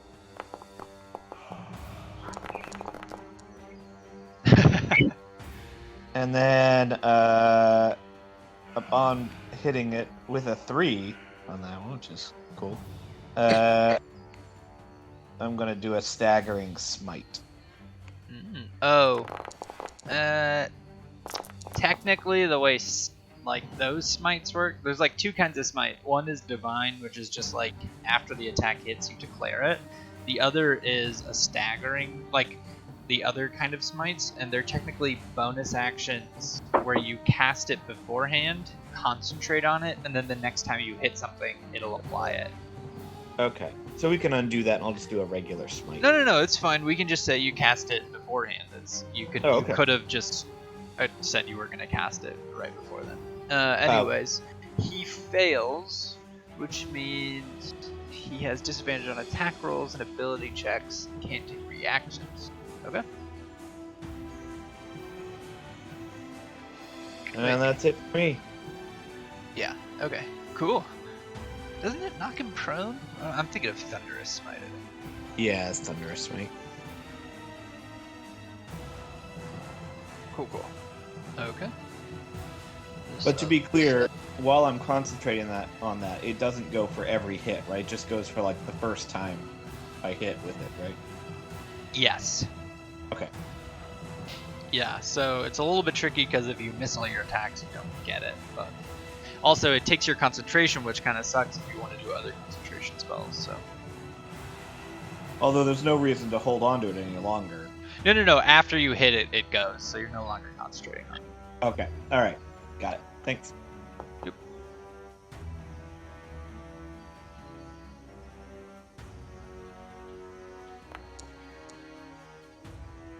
Woo.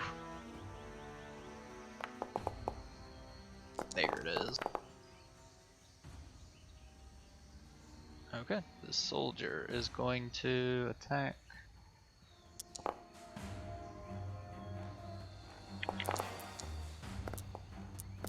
There we go. Brood guard.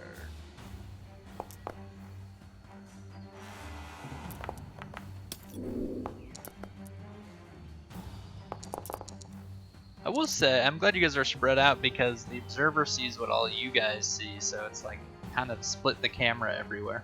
It's kind of fun. Oh, looks like guy's here. Cuts down another snake man. MVP right there. It's pretty good.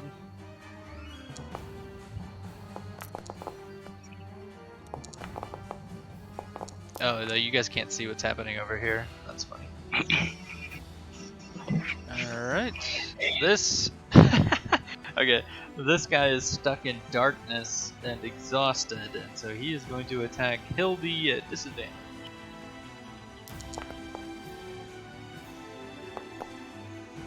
Yeah, very unlikely to hit there. Actually, he could have done it reckless and balanced it. Oops. Oh well, next time.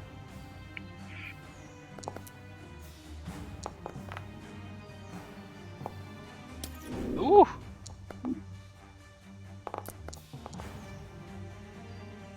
Damage abound. Yeah, Brugard. Still hasn't got around to Terran's turn yet, so it still isn't taking New damage. new damage. Yeah.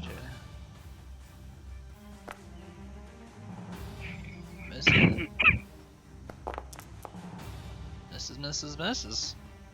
Wow. Soldier cast in darkness is going to run out of the darkness. Seeing that, and go here to attack this guy.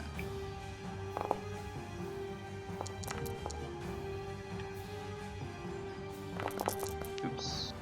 Jesus. The fucking mouse sometimes double clicks. Alright, yeah, he hits. That'll be it.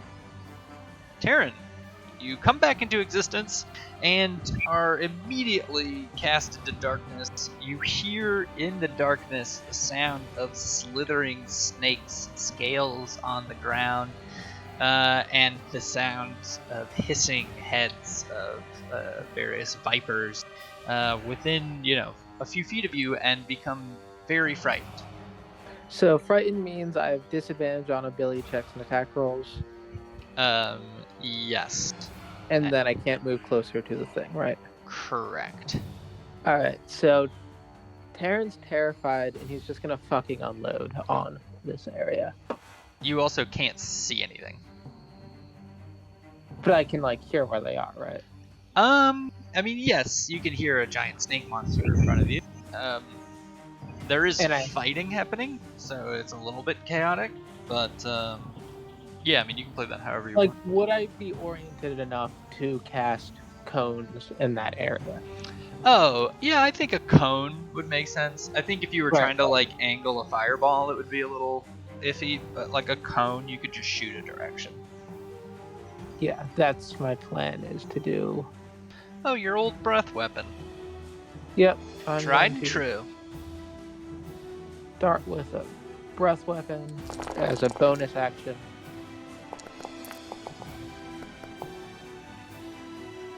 Wow. The anathema is... Oh, it succeeds. Okay. And then I'm going to follow it up with a cone of cold. Wait, I think it should have had advantage on that. Hold on. DC 19 con save. Did it roll twice? No. Let me roll another con save quick. Alright, that's cool. 21. So it should be Oh, half damage. The anathema saved anyways. Its failure was the Concentration. Oh, I see. So it only took 16 damage, but then it rolled a 16. Rolled a. Oh, what the fuck? Oh, and then it rolled a 6 for its Constitution saving throw for. Yeah, so the darkness should Darkness is drop. gone. Yep. Alright. So I can Nice. see now. And that Oh, changes everything. I see what you're doing. Double cone. Actually, now that I can see, I'm not gonna cast Cone of Cold, so I'm just gonna cast. But I have the template out, so I'm just gonna cast it in the corner and undo it Oh, okay. because I changed plans for that. Seeing the anathema that's terrifying me, can I cast targeted spells on it even though I'm frightened? Yeah, you can. Okay. I think if it's an attack, it's disadvantage on the attack. Alright, that's fine. I'm going to cast Blight on it and use 4 sorcery points to give it disadvantage, so it should have a flat roll for its Okay. thing. Okay, so let me look at the saving throw. The first roll was a 1, so it would have failed. So Okay. it should And take 16 more also- damage. I'm going to use my Bahamut's Mark, that Oh. guy. So he should take 64 damage. When you Ooh. cast it, you can deal maximum damage. So, I have to undo the damage you just took, right? And take 64. So just 32 more damage, basically. 48 more damage because it saved according to the. No, but I undid that already. Okay, yeah, then it would be 32 more damage. Damn! And what kind of damage is that? Necrotic. Necrotic, okay. I always think Blight is poison. Cool, yeah. You fucking... using the power of your new mark, you fucking obliterate this thing. I mean, it's still alive, but... Yeah. Is that the And first time we've seen that? Yes. Play? yeah. It's dope. Well, I mean, technically, it's the first time Bosnia's seen that. Haha. And the millions of fans watching at home. And fingers crossed. Nope, I'm still here. Alright. Alright, that's my turn.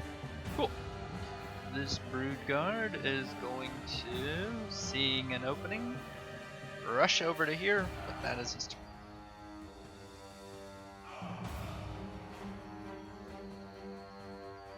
This brood guard's attacking. God, I thought the same thing.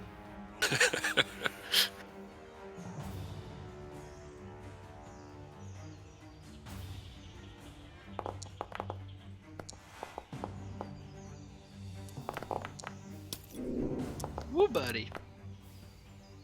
Critical bite. Just gonna...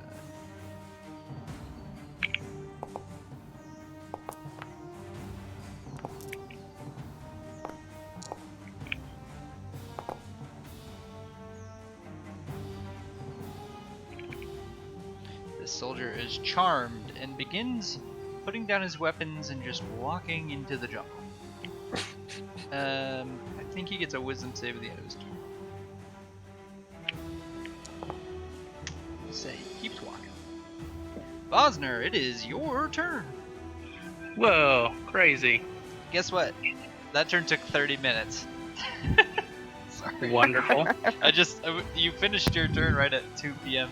CST, so I was like, oh, I wonder how long it'll take to get back around. That's nuts. Yeah.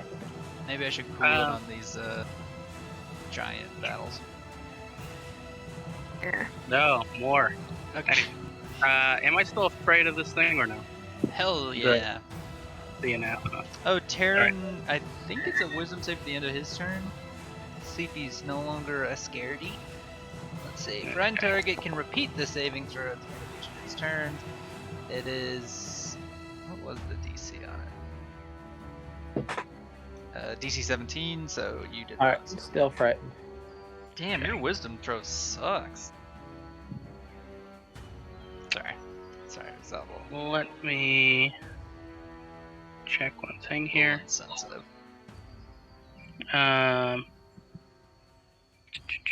Ranged attacks against me. Can't believe I prepared like 3 more encounters after this one. What was I Nice. thinking? Let's just do it. Do them all. All right. Vosner's gonna grab a rock, a boulder, and he's gonna fly his maximum distance up, straight up in the air, because that's technically away. I will tell you, you're inside a building, and there's a ceiling. I'm inside. Okay. How high? 20 feet at the high points. 20 feet at the high points. And you gave me 40 for range? Yeah, if you want to throw something. Yeah. So I guess I'll move, 20 feet up. I mean, you will be on the ceiling if you do that. Sure. But this Yanti Anathema can hit you from there. I mean, he's like 50 feet tall. Are Okay. you technically like adjacent to him right now? Yes. Okay. Well, I don't know how to do that. Let's see. I am going to... where to go? I mean, you can hit him from right where you are. Do I have to move away from him, though? No, you just I can't mean, move if you wanna towards him. I punch can't him. move towards him. Okay. Alright, yeah, I'm going to pick up a rock and essentially use my slam attack to hit him with the rock, Oh, okay. like we said. Well, that's just sort of just regular slam attack then. But we can flavor it with you hitting him with a rock. Yeah. So he's going to pick up one of the rocks and go to town. Cool. Alright, so... first one, Yeah, that is. that hits. Chow. Okay. It's no longer concentrating on the way I used it. And then, second one. Oh, nice.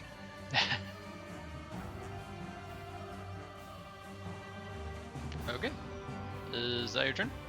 Yeah. And I wasn't hit recently in combat, so No. that should be fine. Veyroll, you're up. Okie doke. So I take a step back, and I say to Izzy, while That staring at creature the... will hit you, by the way. Just so you know. Oh, is it engaged? If I prepare a spell and I get attacked, does it, like, dispel the preparation, or...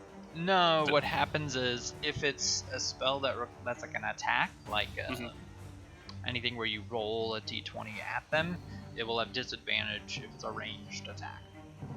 Okay.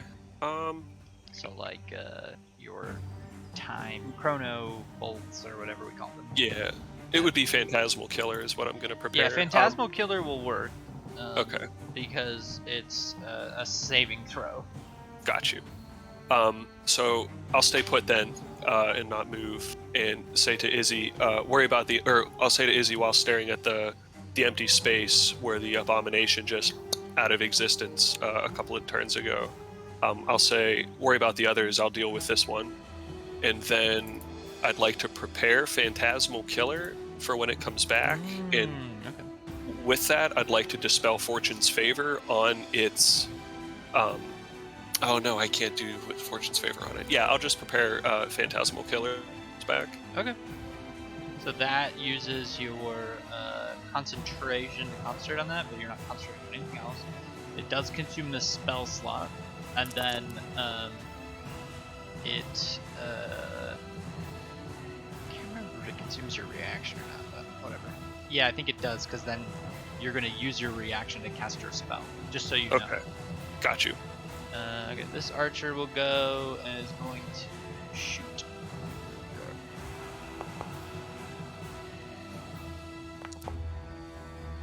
Unfortunate. Oh yeah, technically has advantage. Third roll. Here's a hit. This archer is going to disengage, running over these tree roots towards you guys. Abomination. Swing. He needs to make a save. Okay. Constitution save. He fails. What did he get? So he is. Okay, so he takes 40-10 damage. Okay, roll it for me. He's definitely moving out of that afterward. So he takes 15 radiant damage, and then he also gets a second level of exhaustion. Yep, got him exhaustion too. He's half movement for his turn. Okay, Damon, you're up.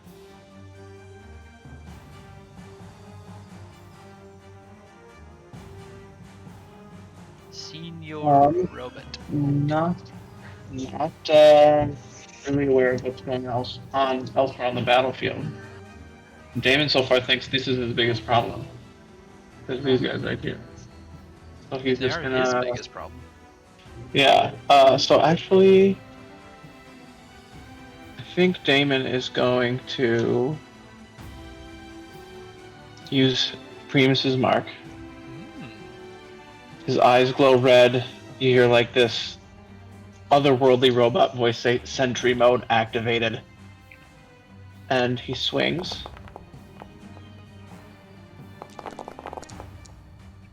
And he swings again. Sick. And seeing this abomination is very weak, he is going to action surge, overclock, and swing a final time. Damn. But wait, you can only roll a 10, right? Because of your Primus mark? Yes, unless we want to say like critical fails are a special exception. No, I Which don't think so. Because it says blah, blah, blah. You treat a roll of 9 or lower as a 10, so the dice is technically just a 10. So Then you get yes. advantage. Then I would think 20 hits. So 17. He is barely alive. Oh. All right. Don't you have some like psychic thing you can do for bonus damage or something? Oh yes, I can. I'll use my psychic. Or you also have like your overcharge thing, I think, like part of your war magic. Like if you counter. Yeah, I will. No. I will use my psionic strike. So as he like tries to hold off that last blow and barely manages to hang on, this ultraviolet glow encompasses my weapon, and I manage to shove it in a little farther, and he takes 6 more damage. All right, he dies. Yeah, Nicely done. that was satisfying. Yeah, well, me too. All right. Okay. This archer is going to shoot a flaming arrow at the same guard, hitting the brood guard in front of Isolde.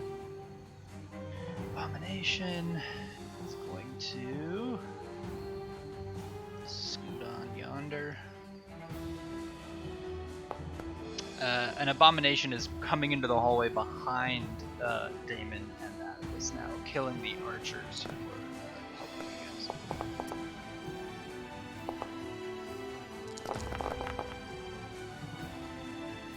Brood guard is dead.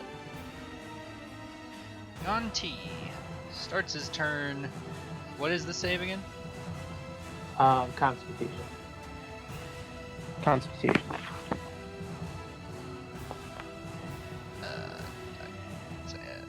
Advantage. Okay. He does Yeah, not. so he alright, takes so half there's no damage? effect. Oh no. No, it's all or nothing. Okay. He very angrily stares Terran down and is gonna give you the old slap. It's multi-attack. Sentinel.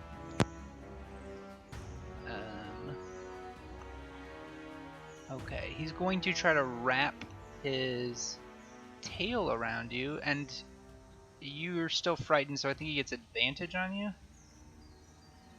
Is that right? It doesn't say anything about that in the frightened condition. Oh, okay. If it doesn't, then I could be wrong. Okay, so just normal attack on you.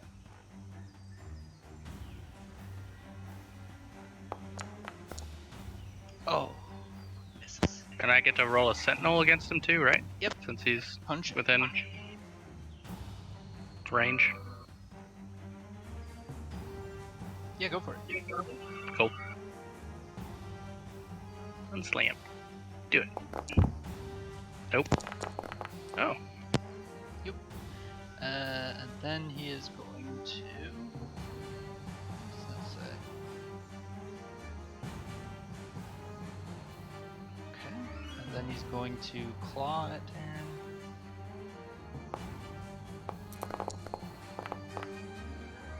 Terran. Missing the second one. Are you just Alright. letting that through? Only did 12 damage. Yeah. Okay. Do I need to make a concentration check? Yes. Yeah. You do. Constitution. There you go. Alright, we're good. And he's going to flurry of bites you. Alright, we're going to block that one. Okay. Let's see, 21 piercing. I'm gonna say the with the staff. Yeah. Okay, I'm gonna say that the ice wall doesn't take poison damage, so it only is the 21 piercing. So if it has 30 HP, then it still has 9 HP left. Right. So how much damage should I have taken? 0. Yep. Wait. Oh, because the poison just didn't happen? Yes. Okay. Oh, awesome. And then you had some form of resistance to poison, anyways. Yeah. So would've anyways, it undid all the damage that it did. And that is its turn. Alright. Broodguard. So the wall has 9 health left? Correct. So Broodguard is dead. Soldier is going to lay on hands itself.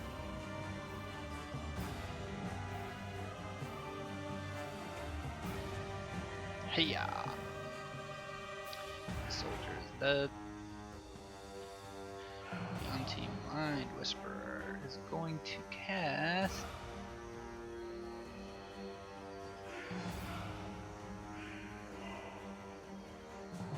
Hypnotic Pattern.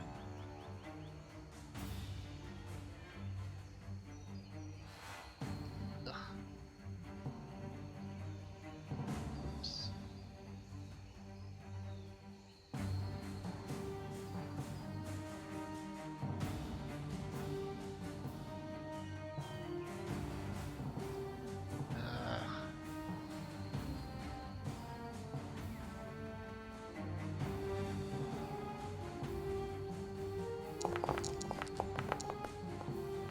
Okay, so Hypnotic Pattern.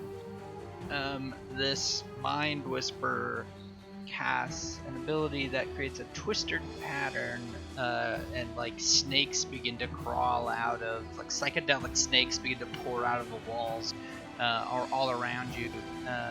You are charmed and incapacitated at the speed of 0, Terran and the Earth Element. elemental. I'm going to use my point of inspiration to re-roll that. Yeah, go for it.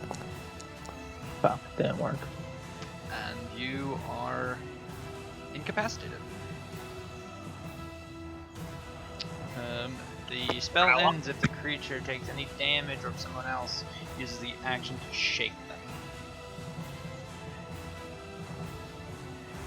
Hildy is going to slam this anathema with her sword.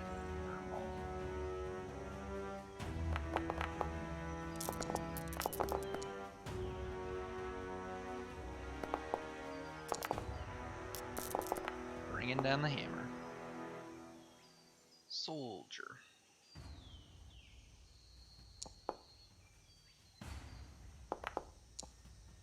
Oh, we should have advantage. That'll do it.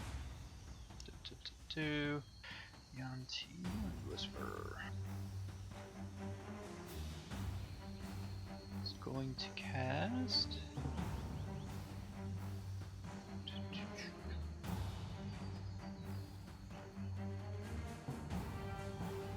Let's see if a charm person's range is.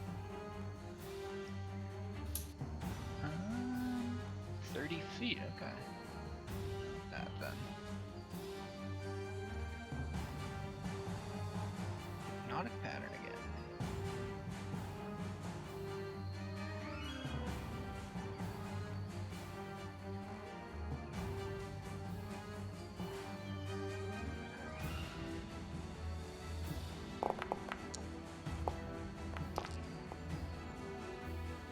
Okay. So a hypnotic pattern of psychedelic snakes begins to fill the room with Beryl and Isolde, and they are able to brush it off as not being real. But one of the archers is tripping.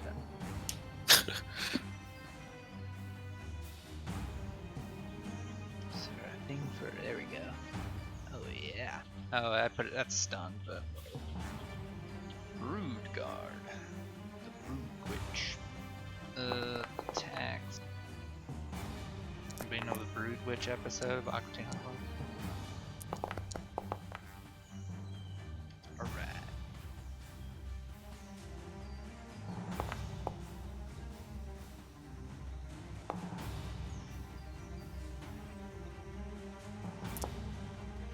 Yeah, but... Woo. Abomination in front of Atticus and Damon is dead, so he does not go.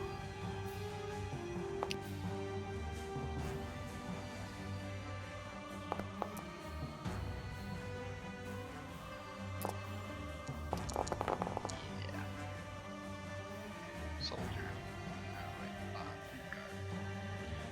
Brood Guard is going to. Seeing that, just come behind. Isolde, it is your turn. Just to clarify, the one that Varel said not to worry about is the one that's directly to our left. No, it's Abomination. straight south. That's invisible because he's out of existence right now. Ooh. Okay. Yep. She is going to guiding bolt the one to the north then, I guess. Cool.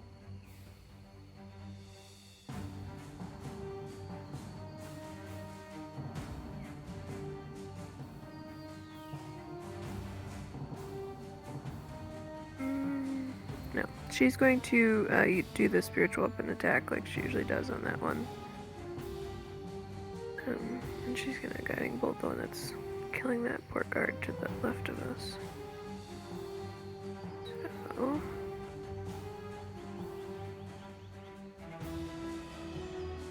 Looking through the screens is happening slower because I'm lagging a little bit. Yeah, sometimes it's best to refresh and then they'll sort of like clear the cache out of it. I do that after this turn.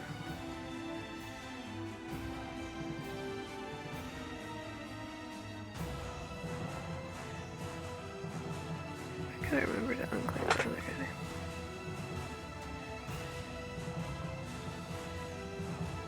Okay. You did that. Alright, and then I'll do my guiding bolt on the brood guard here.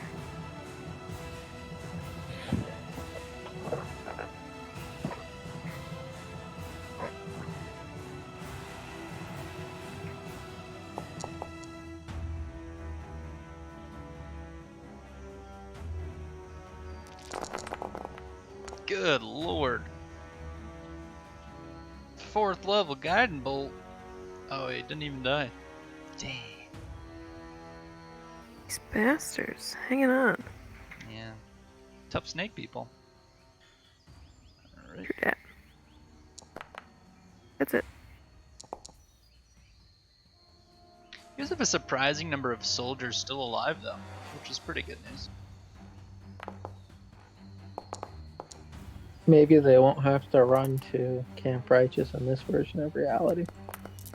Oh, this is their stronghold. The Camp Righteous is just like a little outpost. If anything, they'd run back to here.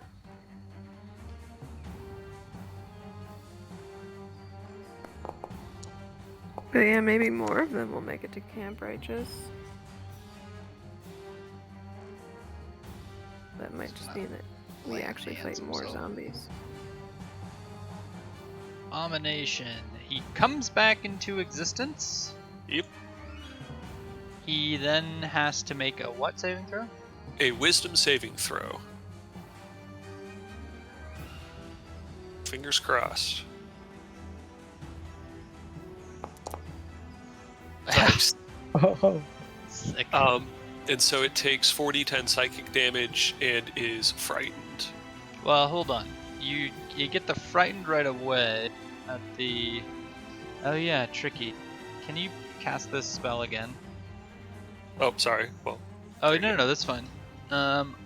So the target must, on a failed save, becomes frightened. At the end of each of the target's turns before the spell ends, the target must succeed on a wisdom saving throw or take that damage and remain frightened, basically.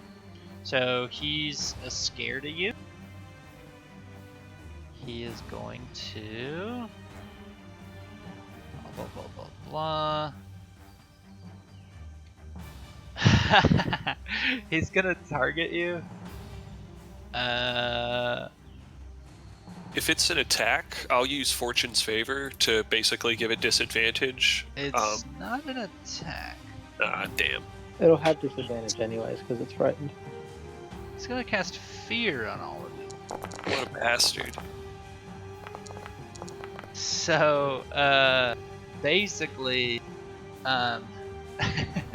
you like cast this spell and get into his head, and he like hisses at you this Yuan-Ti snake magic, and it comes out of his mouth in like a magical mist, and fills the room with hallucinogenic, scary snakes. And now this other archer is tripping. I had imagined that its worst fear would be a 30-foot badger chewing on like friends and family. So Yeah. That's, I want to give you inspiration for that imagery. Yeah, and he's freaked out and he can't come towards you, and now he has to make a wisdom saving throw with advantage, and he has to beat like a 19. He cannot. He takes Okay. that 40-10 damage, which you Yep. rolled as a... What did you roll? Oh, you didn't roll it this time. I Yeah. rolled a 25 last turn, but I can roll I'll another. count it. It's pretty close to average anyways. Perfect. Brood Guard goes. He attacks. And this fight between the Brood Guard and the soldier continues. Ooh, who will win? I guess the soldier will.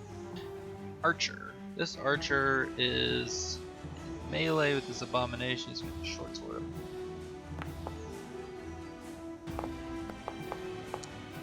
Things are not going great on this side. Atticus, it's your turn.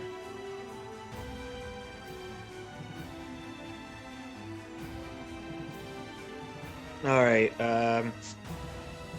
Atticus will look to Damon and say, We must fall back! and then is gonna try to hit the guy up above him. Sweet.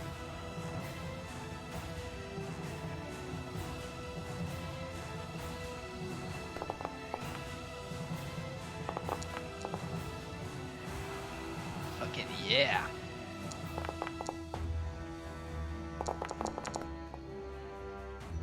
There it is. Yeah, you cut this guy apart. And then it's gonna start falling back. And let me just make sure.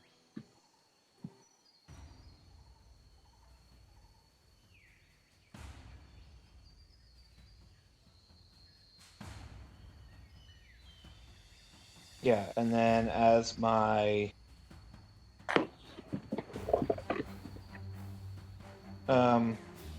sorry, what's the word I'm looking for? Bonus action. I think I'm gonna cast Spiritual Weapon. Sweet. It will be if I find it in my spellbook here. I didn't even know you had spiritual. I'm gonna have to make you an icon too. One moment. What's yours gonna look like?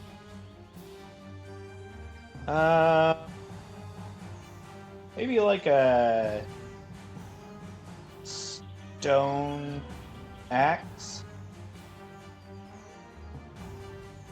I can do sword of multiple colors, a scythe of multiple colors, a hammer of multiple colors, and a mace of multiple colors. Oh, give me a scythe, a black scythe.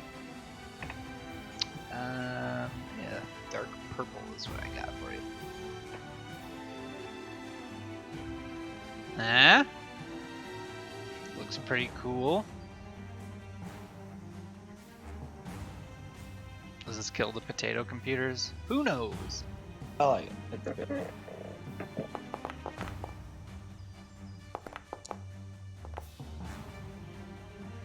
Who are alright. you attacking? I didn't have him targeted yet. It's supposed to be the abomination right below me. A 15 does hit, he'll take 11 damage.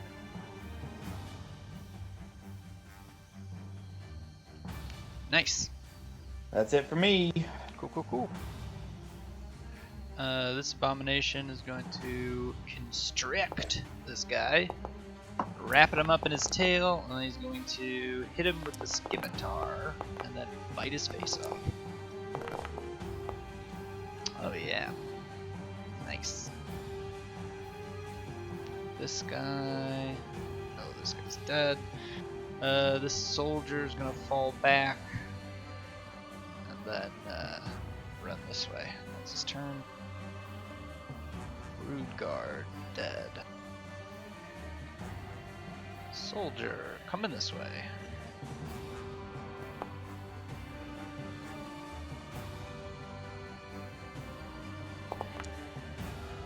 Try to free his friend. This soldier is going to take an attack opportunity to run over to his friend and heroically heal him. Yay, friendship. If only there was a healer on this side. You know what I'm saying? No, I'm just kidding. They're NPCs. Do they matter? Can they even vote? Attacks.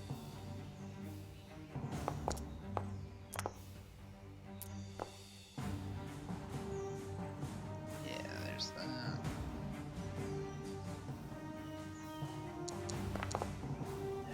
Chow. Okay, this Broodguard starts his turn in the Brilliance aura. So, Constitution. Constitution saves. Wow, did I just double roll it? 16, does a 16 make it? No. I'm gonna save you the math and tell you he's dead. Awesome. He had 9 health, I think it's mathematically the likelihood here.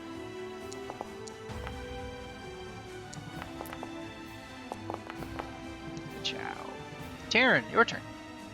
I am incapacitated, so Ooh, that is your turn. do I still make my wisdom save against being frightened? I guess you do. Hey! Nice. You're overcoming your fear of snakes while you dream peacefully. Well, here's what's happening. All around you are hallucinogenic, distracty snakes that are sort of making you feel more comfortable with snakes at, sort of covering up the hallucinogenic, scary snakes. Does that make sense? Yeah, that makes sense. And I fade out of existence. Such a weird turn for Terran. A lot going on. Alright, this Brood Guard is going to... He knows what hallucinations are. He's gonna come over and give Hildy the smack. Or try, at least. Hildy's not having any of it. She takes 9 damage, whatever, she doesn't care. Brood Guard.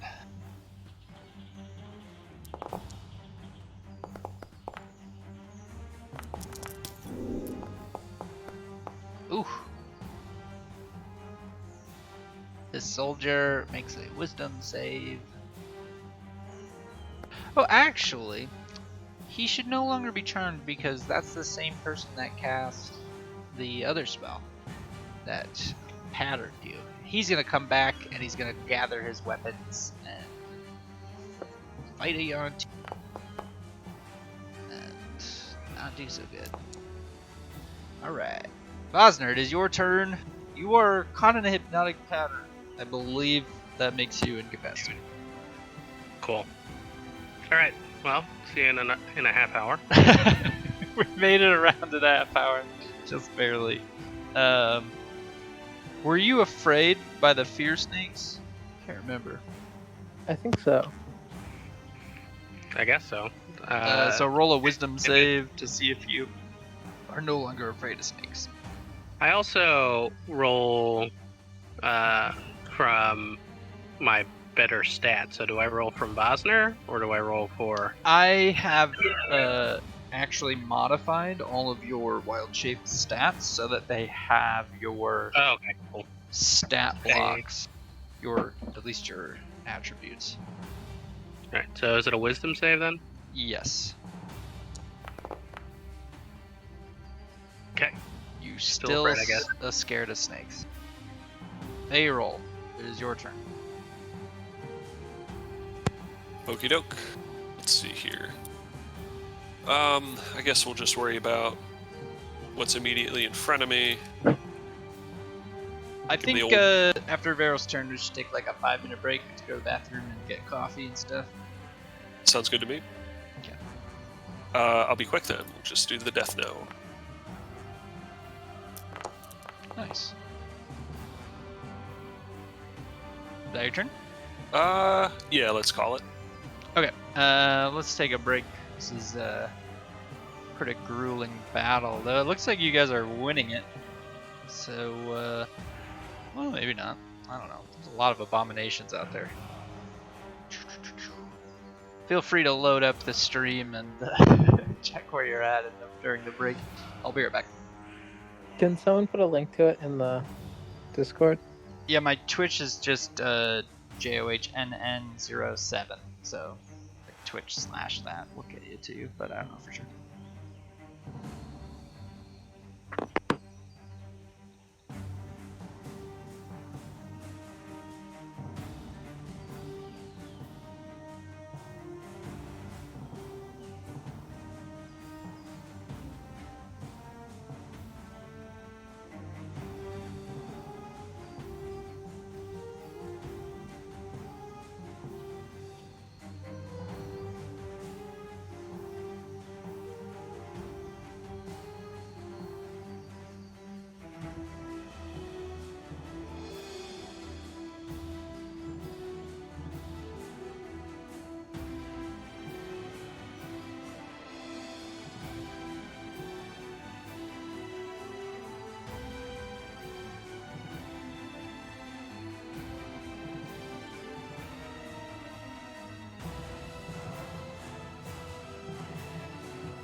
All right, how's it looking? As far as I'm concerned, we're crushing it. Yeah, I think you guys are crushing it. All right, let me do the archer's turn.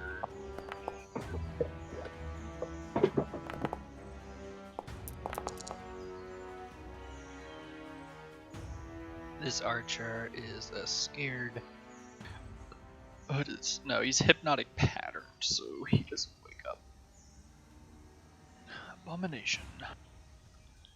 It has.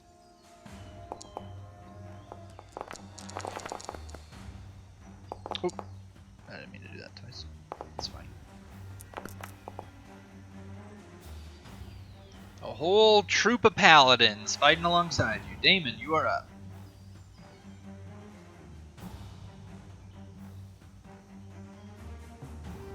Damon is going to heed Atticus's command, although not before taking one last casual swing at this guy, Super. which casual. actually, Should hit, which actually yeah. does, yeah, Yeah, and he So I will- just dies.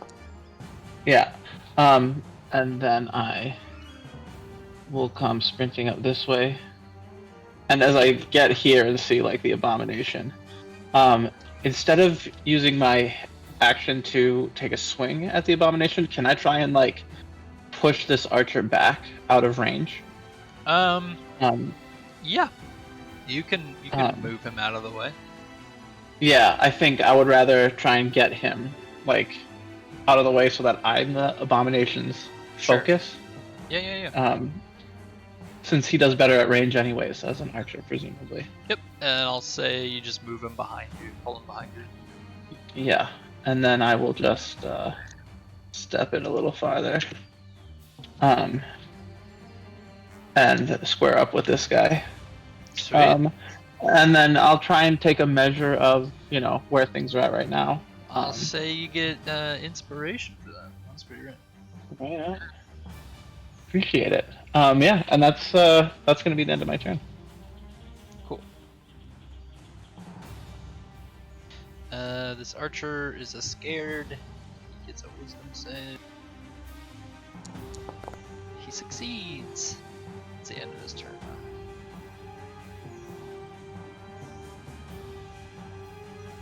now. Which means he is going to go over here and wake up his friend. Who is no longer hypnotic patterned. This abomination is going to try to constrict you. Ooh, a 23? Does that hit? That does, but I will do. I'll do a little of this. A little of this, a little of that. Yes. You are able to use your arcane abilities to prevent him from wrapping his tail around you, and so that he tries to scimitar you.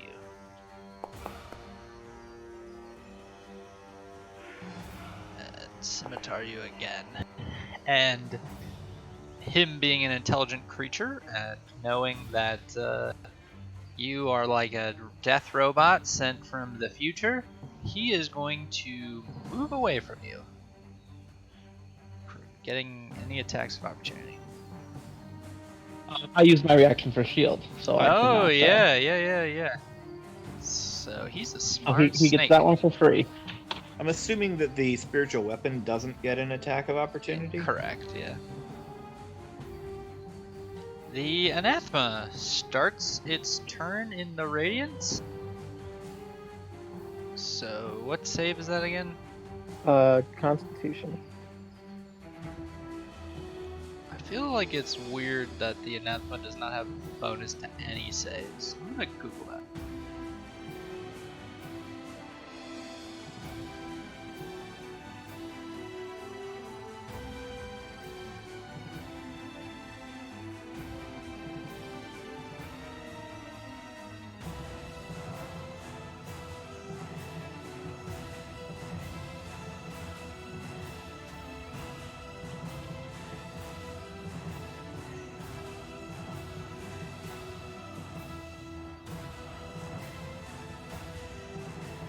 Huh.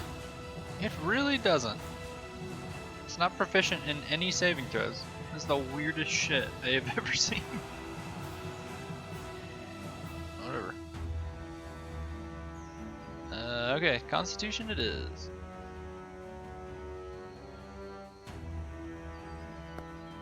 But it is... Oh my god! Succeeds Succeeds. again. So is it half damage? No, it's no damage. It's all or nothing. Woo, baby! And Terran is blinked out of existence while terrified, correct?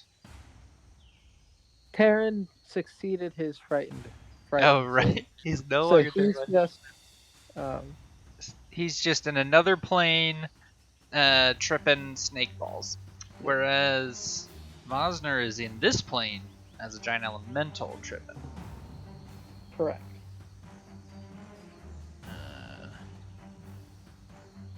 Cool. Huh. Earth elementals are immune to exhaustion. I did not know that. Yes, we are. So Stone cold. You could have stood in that radiant and not bothered at all. I guess you would take damage. Anyways, this guy is going to try to constrict Hildegard. Yup. Wraps her massive anathema tail around Hildy, scooping her up, and is then going to flurry of bites with advantage. Biting into Hildy with 6 different strikes, striking her in the face and body with fangs, just started drawing blood and injecting poison, and then I think it gets and 2 claw attacks.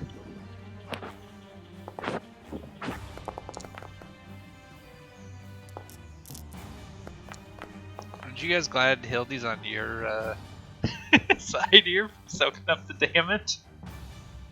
Holy fuck. So this anathema, in its sort of last moment, scoops up Hilda with her tail, and just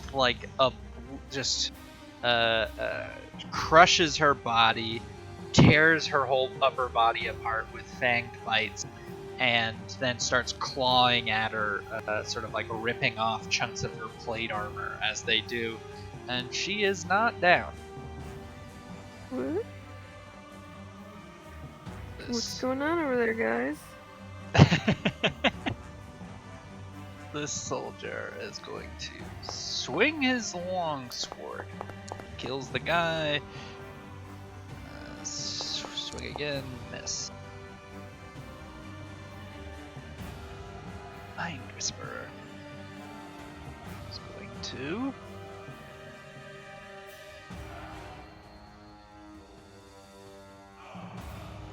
shoot a Eldritch Blast.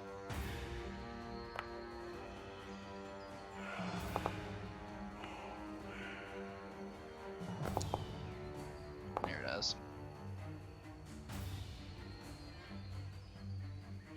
Hildy is restrained, which means I think she is disadvantaged on attacks. She is going to try to fucking kill this anathema.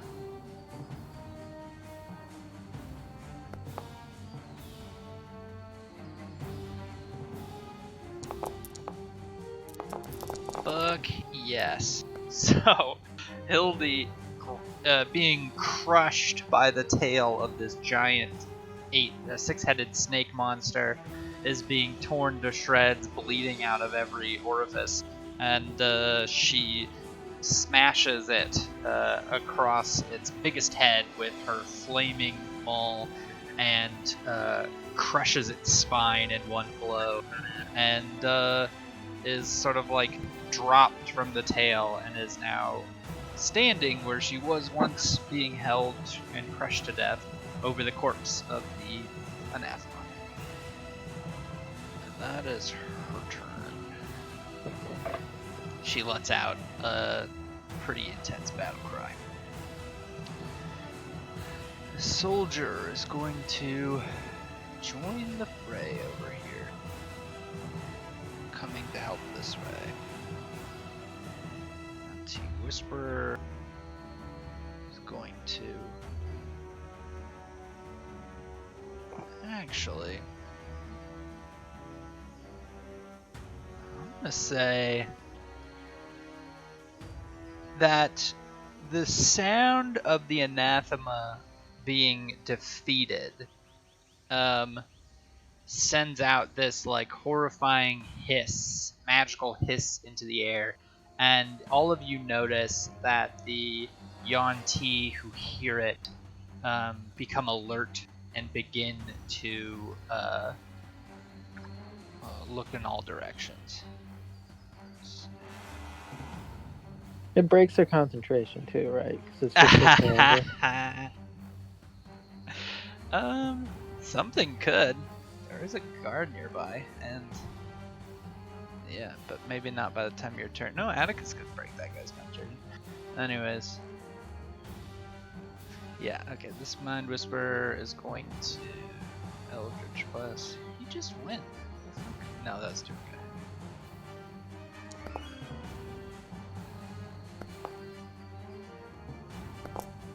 There you go. Blood Guard, Root Guard.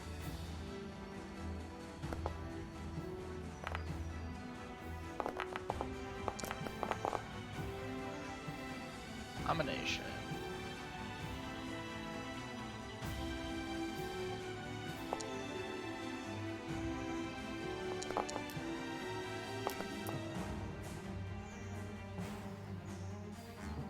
This abomination steps forward to constrict. Missing. Oh, I gave him advantage. I gave him advantage on 2 attacks by accident, and then on the non-advantage thing he crit. Whatever. Yeah, I guess we flip the guard. Just going to.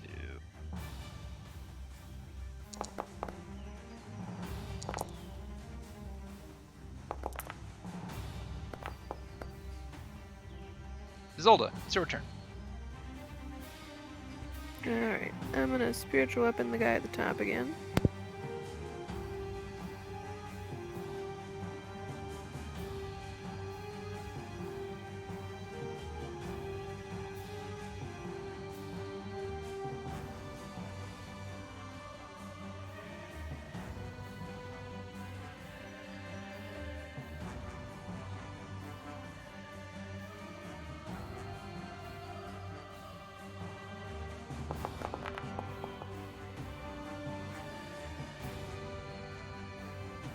Oh, sorry. Yeah, okay.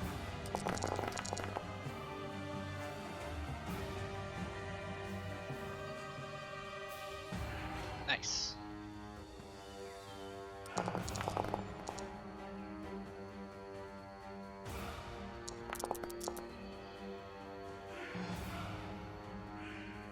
Yep. So he succeeds. So does not take the damage. Is that your turn? Okay.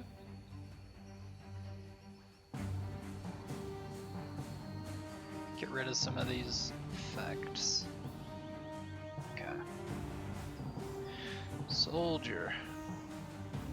Kinda was hoping these soldiers would all die a lot quicker so he could, you know, have fewer turns, but alas.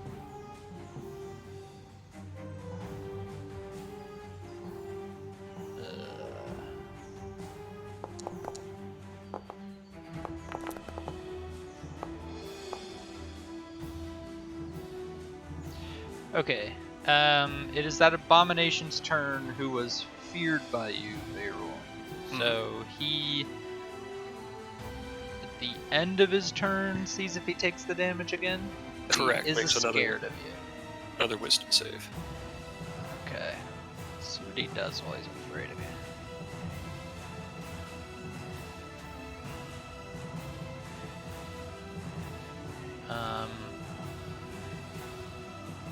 Fuck. He's gonna shoot a longbow at you with disadvantage. Okay.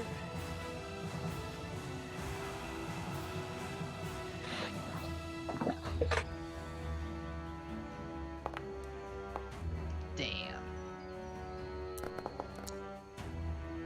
All right, he misses. It's Doesn't a want to pretty get scary close to you. badger. Yeah. Yeah. He really does not care for you, but alas, cannot get any closer to hit you. Legitimately hilarious.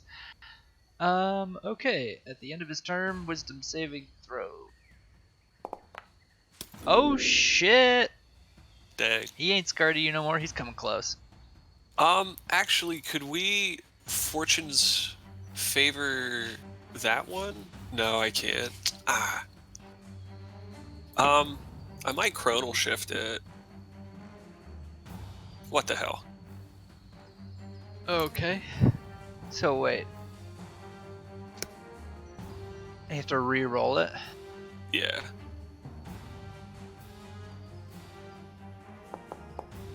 Motherfucker. Ha ha ha. You know, I don't cast many wisdom saves against you guys until this fight. And I'm just realizing for the first time that you guys have been pretty lax with your wisdom saving throws. I can land a lot of those spells. Okay. Shooting the flaming arrow. Hell yeah. Atticus, you're up. Now, from your perspective, there is to the north an abomination that's fighting 2 soldiers, and then 3rd soldier is coming to help them, and 2 archers. But to the south, there is an abomination that just ran away from Damon, because Damon's a terrifying robot. And then this strange caster guy here who seems to be casting spells on your friends. Yep. So the plan is I'm moving to here. So I'm within 30 feet. I'm going to target... Oops. Hang on. I'm going to target the Mind Whisper. And curse him.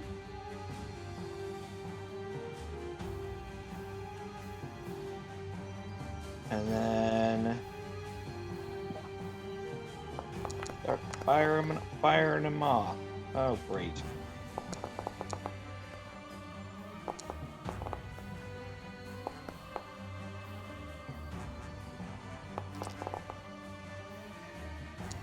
Whoa!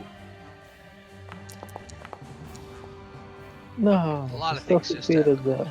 Question No on way! both of those. Did it... No, I don't think it added. So what's the Hexblade's curse? Any attack you roll against, the crit is higher. You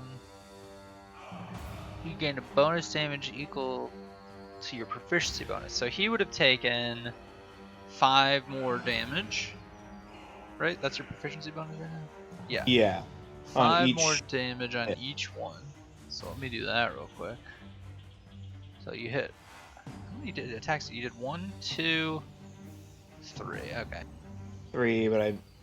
Missed the first one.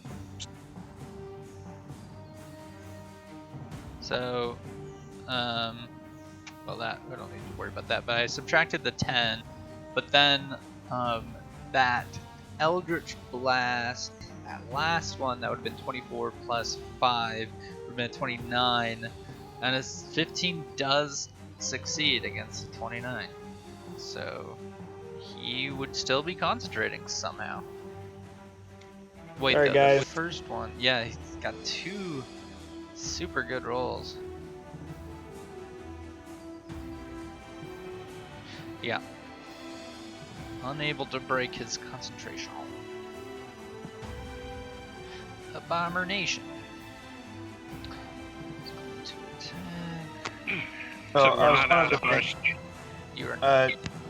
Just for the record, I'm going to move my scythe 20 feet down, but I'm not sure how to do that. Can I just select it? Oh, And move I it? can. I haven't given you permission on it. Sorry.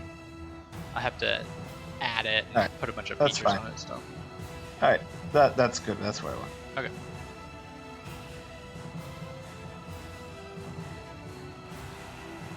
Alright, the soldier is going to lay on hands his friend. Not the Yuan-Ti. Jeez. Oh my god, my shit's breaking again. Gonna refresh it.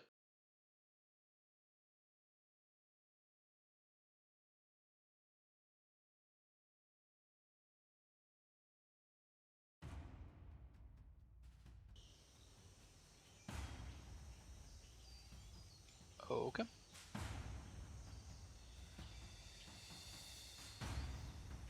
The soldier is going to lay on hands himself.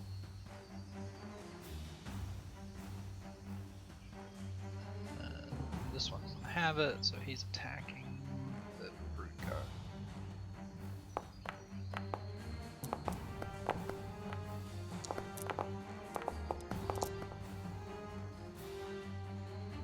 Brute guard dead. Soldier is going to lay on hands himself. Taryn, you are still hypnotically patterned? Yep, so I'm gonna blink into existence and then stay there. And then that's my turn.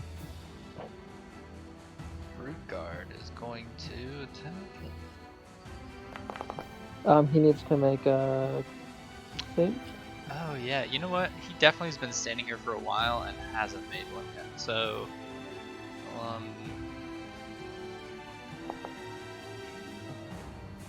or it's con. That doesn't matter. Can you roll whatever it is but doubled for me? Oh, Or I'll just double that amount. so 36 and 2 levels of exhaustion. Yeah. He is still gonna swing wildly at this lady there. Does get a bite off. This bird guard is dead. Starting to thin out the herd here.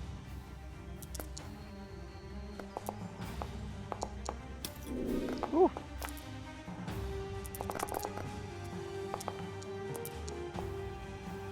Soldier. This soldier is going to let's see. What do you have? Oh, he's surrounded by 2 Yuan-Ti right now.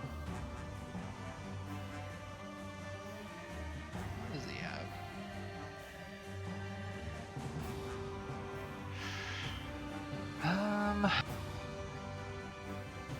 He's going to seeing the hypnotic snake thing happening behind him, he's gonna pull out his crossbow and try to shoot this Mind Whisperer with disadvantage.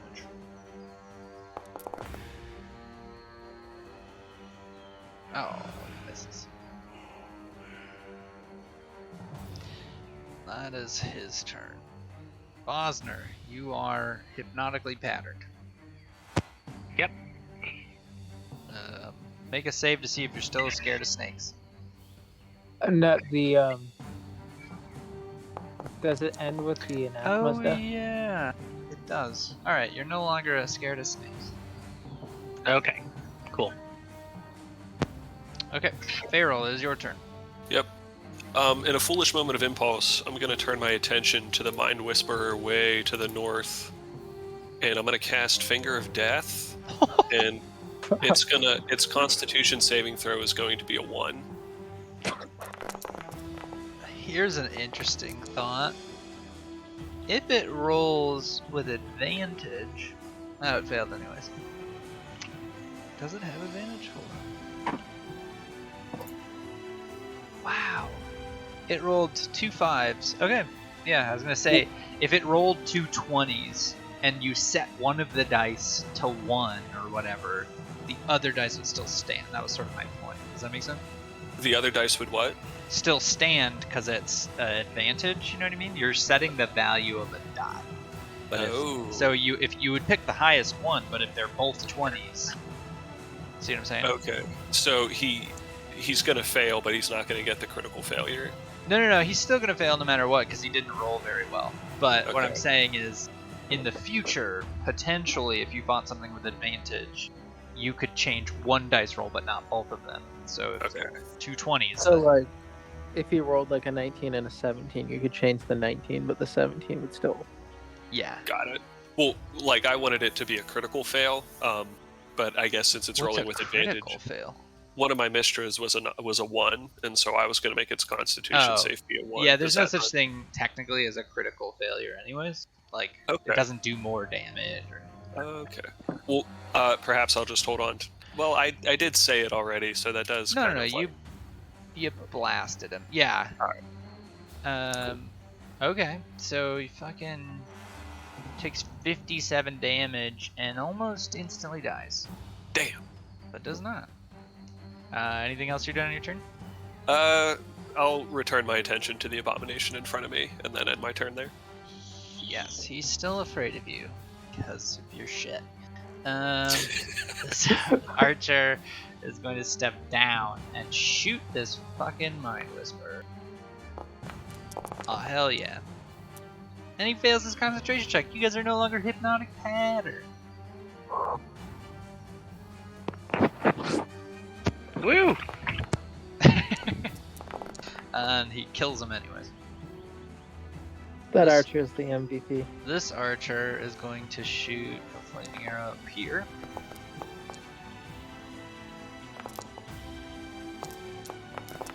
Good thing these archers like retreated back because they're doing work now. Oh, critical constrict. This guy's bones all shatter. And he dead. Damon, it's your turn.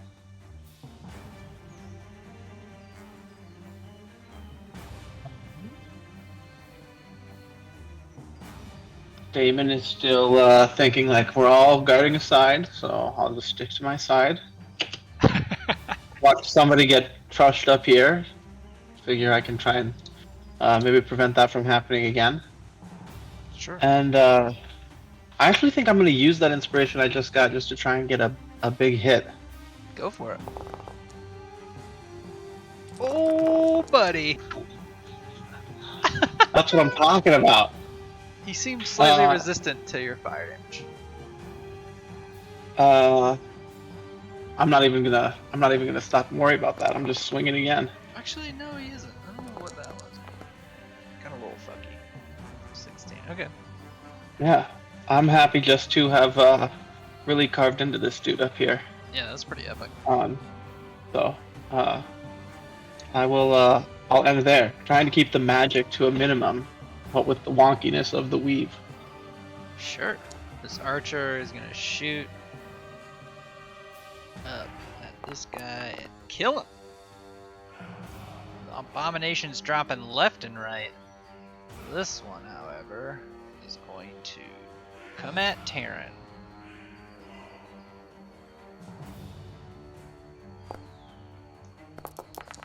And he constricts you.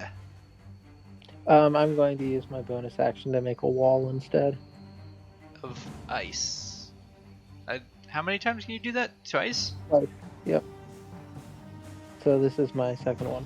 Yeah, so his tail smashes into the ice barrier, and then he's going to swing. Let's just do. I have reach, right? I don't know. Slam. 10 feet. Yeah, you Yeah. do. Cool. I'm gonna sentinel. Yeah, do it.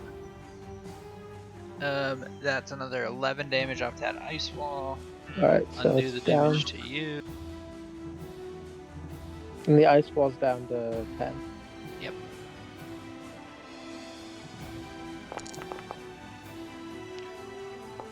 One more swing. Oh! He breaks through the ice wall for 14 damage. So I gave you 10 of your health back.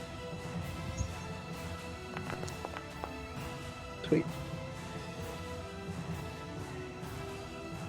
That's the abomination's turn. Anathema is dead. Soldier.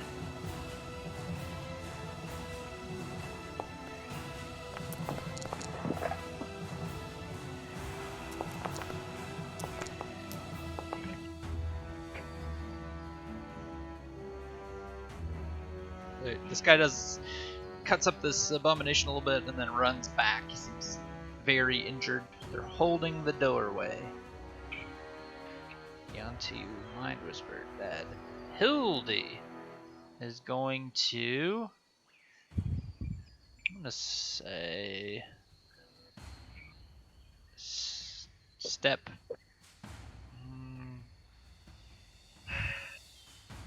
Just gonna step over here and attack the abomination.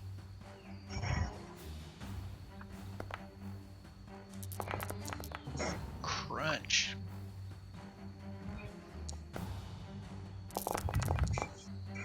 And almost kills it. Soldier.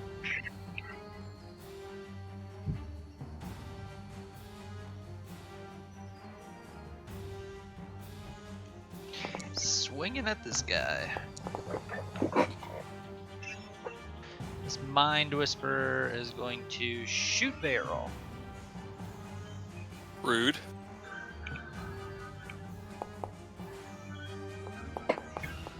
I'm gonna shield. Okay. Cast that really Love quick. to undo any of that.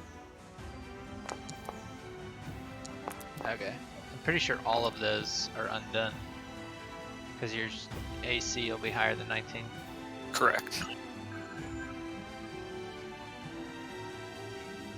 So, Jesus. A lot of things in the chat just now. Okay, so you should be at 70. You are at 70. Nice. Ah! So much shit. And he's gonna fucking bail. That guy that you just fucked up, he's gonna run his full distance away. And this Brood Guard, well, it's gonna. Oh, he's dead. This abomination is going to disengage and run the fuck away.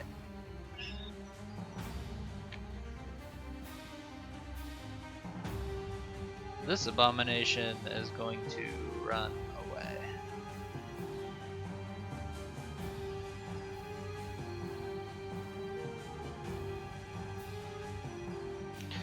This Brood Guard is going to flee into the jungle. And you guys get the sense that they are fleeing now, that they're rallying, or I guess retreating. Isolde, it is your turn.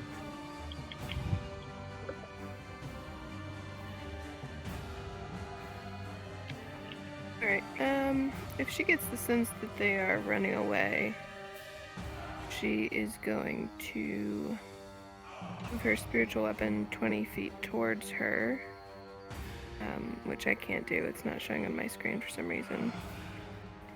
And then she's going to heal this guy off to the side here. Okay.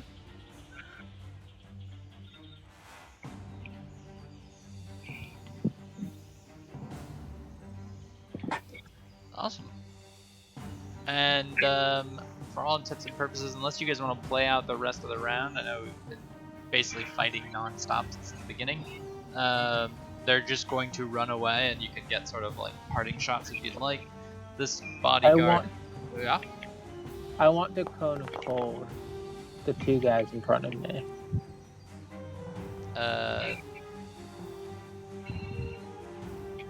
Oh yeah. Okay. Yeah, we'll play out this turn then. Okay. Alright, Isolde's healing. Moving her thing. The soldier is sort of rallying. Soldiers rallying. Abomination is running. Archer is shooting at shit as it runs away.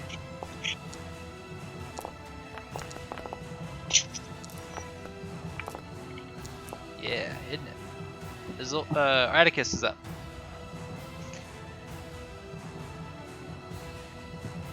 All right. Gonna come down my 30 feet.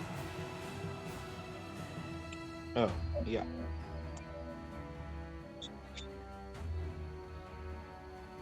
Shoot some stuff at that guy.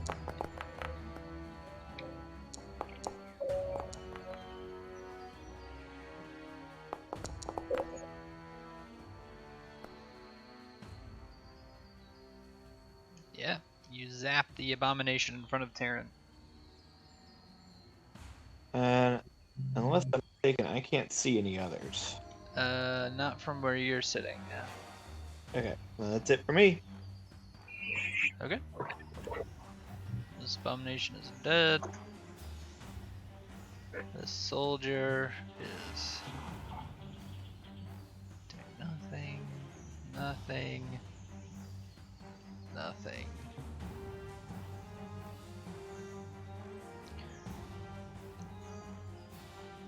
Killing this guy.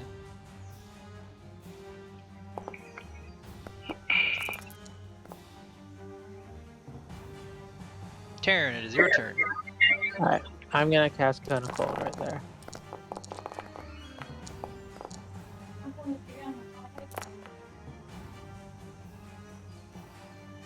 Sweet. Did he save?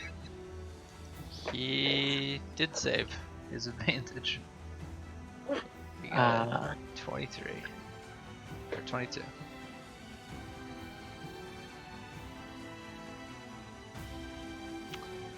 Is that your turn? And then I'll vanish, yeah. You'll do what? Oh, you'll vanish again. Got it.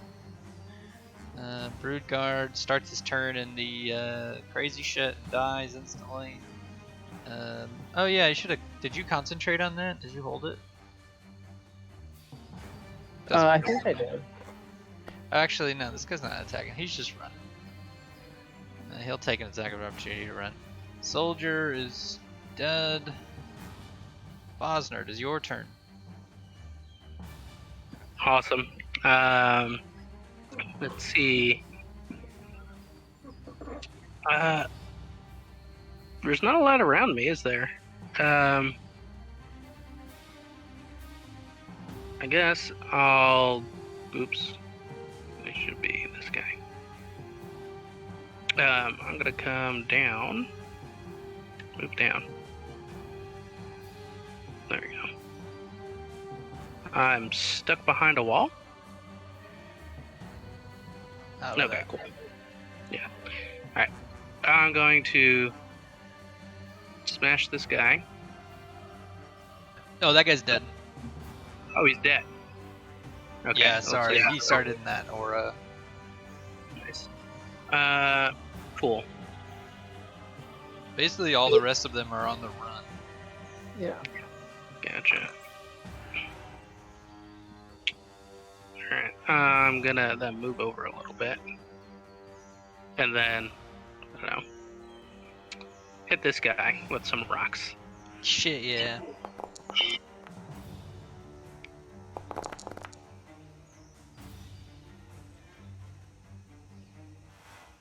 Wait, which guy? And this guy. Oops. Darn it. He should have taken 19 Oh, he's already damage. dead. That guy you That just guy? targeted is dead. Maybe you meant. Oh, you were meant to be meaning to target the other guy. Yeah, you hurl a giant like boulder and it clips this brood guard as he's fleeing the temple. Yeah. I'll hit him with the other rock that I have. Yeah. You clip him again. And- you broke one of his ankles. Sweet. And then I'm gonna fly over because that's terrifying since I'm a flying stone elemental. In front of him. Yeah. And you get within range to catch up to him. And Beryl and Isolde, you see out of now to the south of you a massive flying stone elemental running down one of these Yuan-Ti people.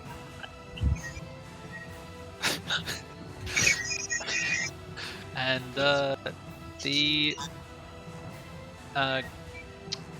flaming fists begin to cheer as you guys have survived the encounter with the Yuan-Ti. Abomination's gonna run away. Nice. Do I have like cheering sounds? Is that what this is? No, that's arena.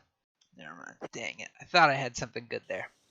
Back to jungle. Yay! Woo! Let's do some victory sounds. All right. Next combat, go. Yeah, you guys want to fight again?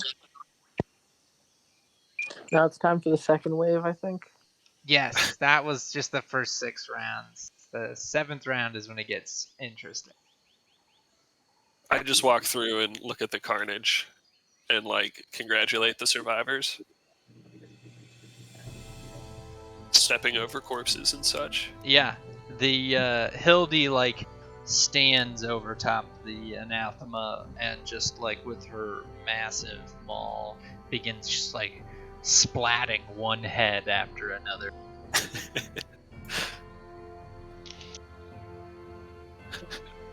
She's just like completely covered in blood and scales, and like part of her is like swelling from where like the venom pierced the skin. We celebrate in our own ways, I guess. And yeah, all the guards meet up in the middle. Damon turns to the soldier nearest him and says, "Do you think it's a problem that one got away?"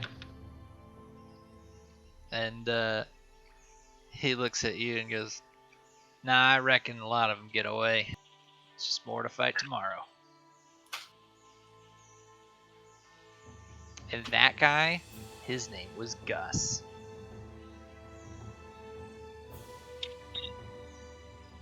Gus made it. I'm gonna remember Gus.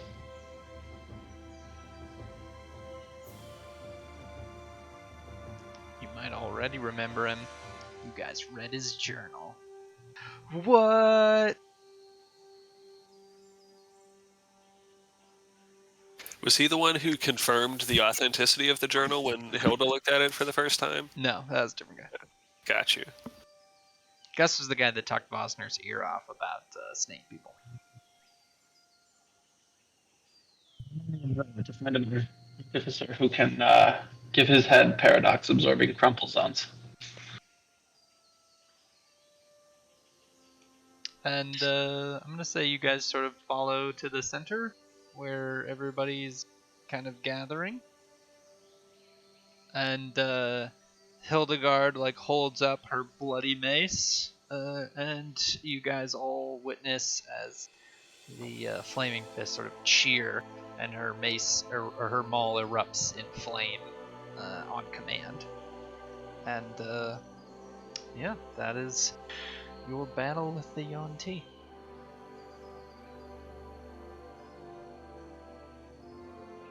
And people begin to sort of like take a break and rest, and you guys can do a short rest if you'd like. You can also interact with anybody, repeat, etc.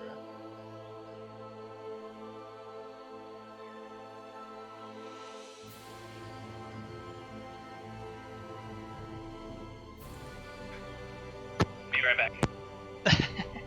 Everybody takes a break because they're tired as fuck. Yeah, I'll just say you guys are all very quiet after a long and intense battle. It was a relief, though, to know inevitably we had evidence that we had always already won this battle in that journal. We couldn't lose, you know? It's really just going through the motions. That's right. We had to make it real. Some truth to it. But the question is, could you have lost in a different timeline?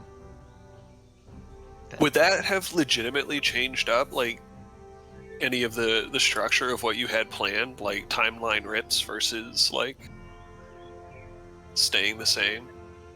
Like, if we hadn't won this, then we would have created another timeline, like, distinct from the one in the journal. but because we did win this, we can assume that they're the same timelines. It's I a don't know. question you'll have to ponder. I ain't telling. Or we could just finish Hildegard off right now and know that we're in control. Yeah. A group full of paladins could probably bring her back.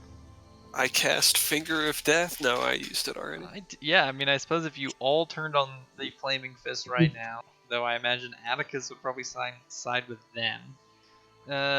Yeah, you'd have to fight all these paladins. I still have a chain lightning that could start the battle off right. That's a good point. You might be able to just like blow them all up before they go. Yeah, just burst them down. Yeah, they are susceptible to that, I suppose. I will, like, presumably it's quite visible that Hildegard is beat up, and this may want to wait till next week anyways, but Damon would, if he has the opportunity, ask her if she knows where those things come from. She looks up at you and says, "The Yonti?" Yes, the Yuan-Ti. Could we take the fight to them next time? She smiles, covered in blood and scales, and says, yeah, they got a fort not too far from here, if you want to go kill them all. It's more than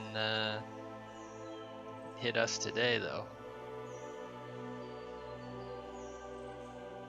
Yes, well, as you can see, none of them hit me today. She looks Nice. a little bit like offended because she's got hit a lot, but she says, I'm smiling again, "You didn't fight a big one." Probably that's true. Still, it seems that if we could bring the fight to them, perhaps we could catch them on the back foot. Oh, by all means. So to speak. I noticed they did not have feet, actually. Right. I get what you're saying. Yeah, feel free if you want to venture into the jungle and slay the Yuan-Ti where they sleep. I won't stop you. Hell, I'll even send a few of my folks with you. Make it happen.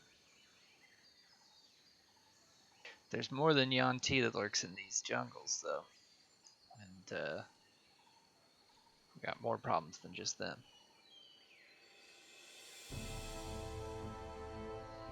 Indeed. This jungle needs some taming, in my opinion. She Jungle is hurt. smiles and says, well, if you're ever looking to join up, we could use you. You seem already to be immune to disease. That's a good starting point. Speaking of, I want everybody to roll the D20. See if we got some some diseases for the day. People getting bit by insects. I've actually got to run, but it doesn't matter anyway because Atticus is immune. Yeah. But I gotta head out, guys. I'll see you all later. Later, Tim. All right, Bye, bye. Tim. Okay. Vero, make a Constitution saving throw. What? Oh, all right. Let me see. Actually, roll a D12 for me.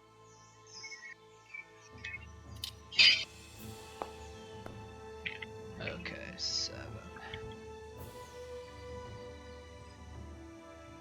I have Okay, this. and roll a Constitution saving throw. Could I use Fortune's Favor on that? No, because you don't Okay. see this coming. Got you. You succeed anyways. You do not get sick. Excellent.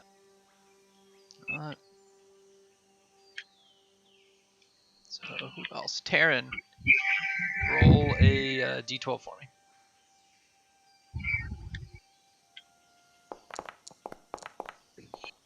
Nice. Roll a Constitution saving throw. You good. And then Vosner, roll a d20 or a d12 for me.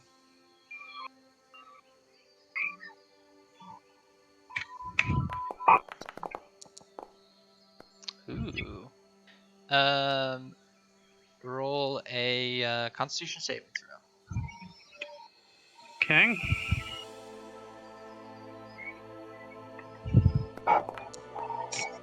Oh, you're fine too. All right, all of you are able to survive another day without getting a disease.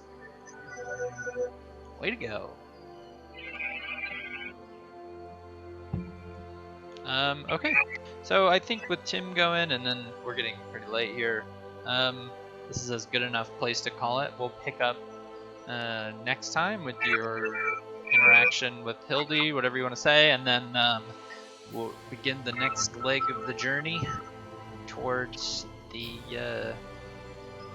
heart of the jungle. That's a long one too. Right on. Looking forward to it. Yeah, Yep. sweet. Oh yeah. I guess maybe I feel like I should take another poll, maybe anonymous if people don't feel bad or anything, but like how they feel about big fights like this, because admittedly I know a lot of it is just me rolling attacks on my own tokens to my own tokens, and that can be a little boring maybe, especially if you spend 2 turns being hypnotic patterned. Though, admittedly, I think this is the first time I've ever used that spell on you guys, and like it's a low-level spell. I could have been doing it earlier. I just Maybe- never attack your wisdom. If like the goal is to make rounds go faster, like instead of high enemy volume, maybe medium enemy volume, and then up the CR like 1 or 2. It is, yeah, so that was kind of my method before. The problem is, like, there are only so many CR monsters, and, like, I'll tell you right now, an Abomination is CR 7. So, like, you guys fought 6 of them, and then Anathema, which is CR 12, is, you fought 1. Anyways, long story short, to even make a fight difficult for you guys, there has to be a lot of stuff. Yeah. But yeah, it's a balancing act for sure. But of course, you guys had to win this anyways, so. What? There's gonna be some mysteries through this next leg, man. For sure. Okay, I think that's where I ended. I'll be around if you guys want to chat or you want to chat. Just I mean, Gus had to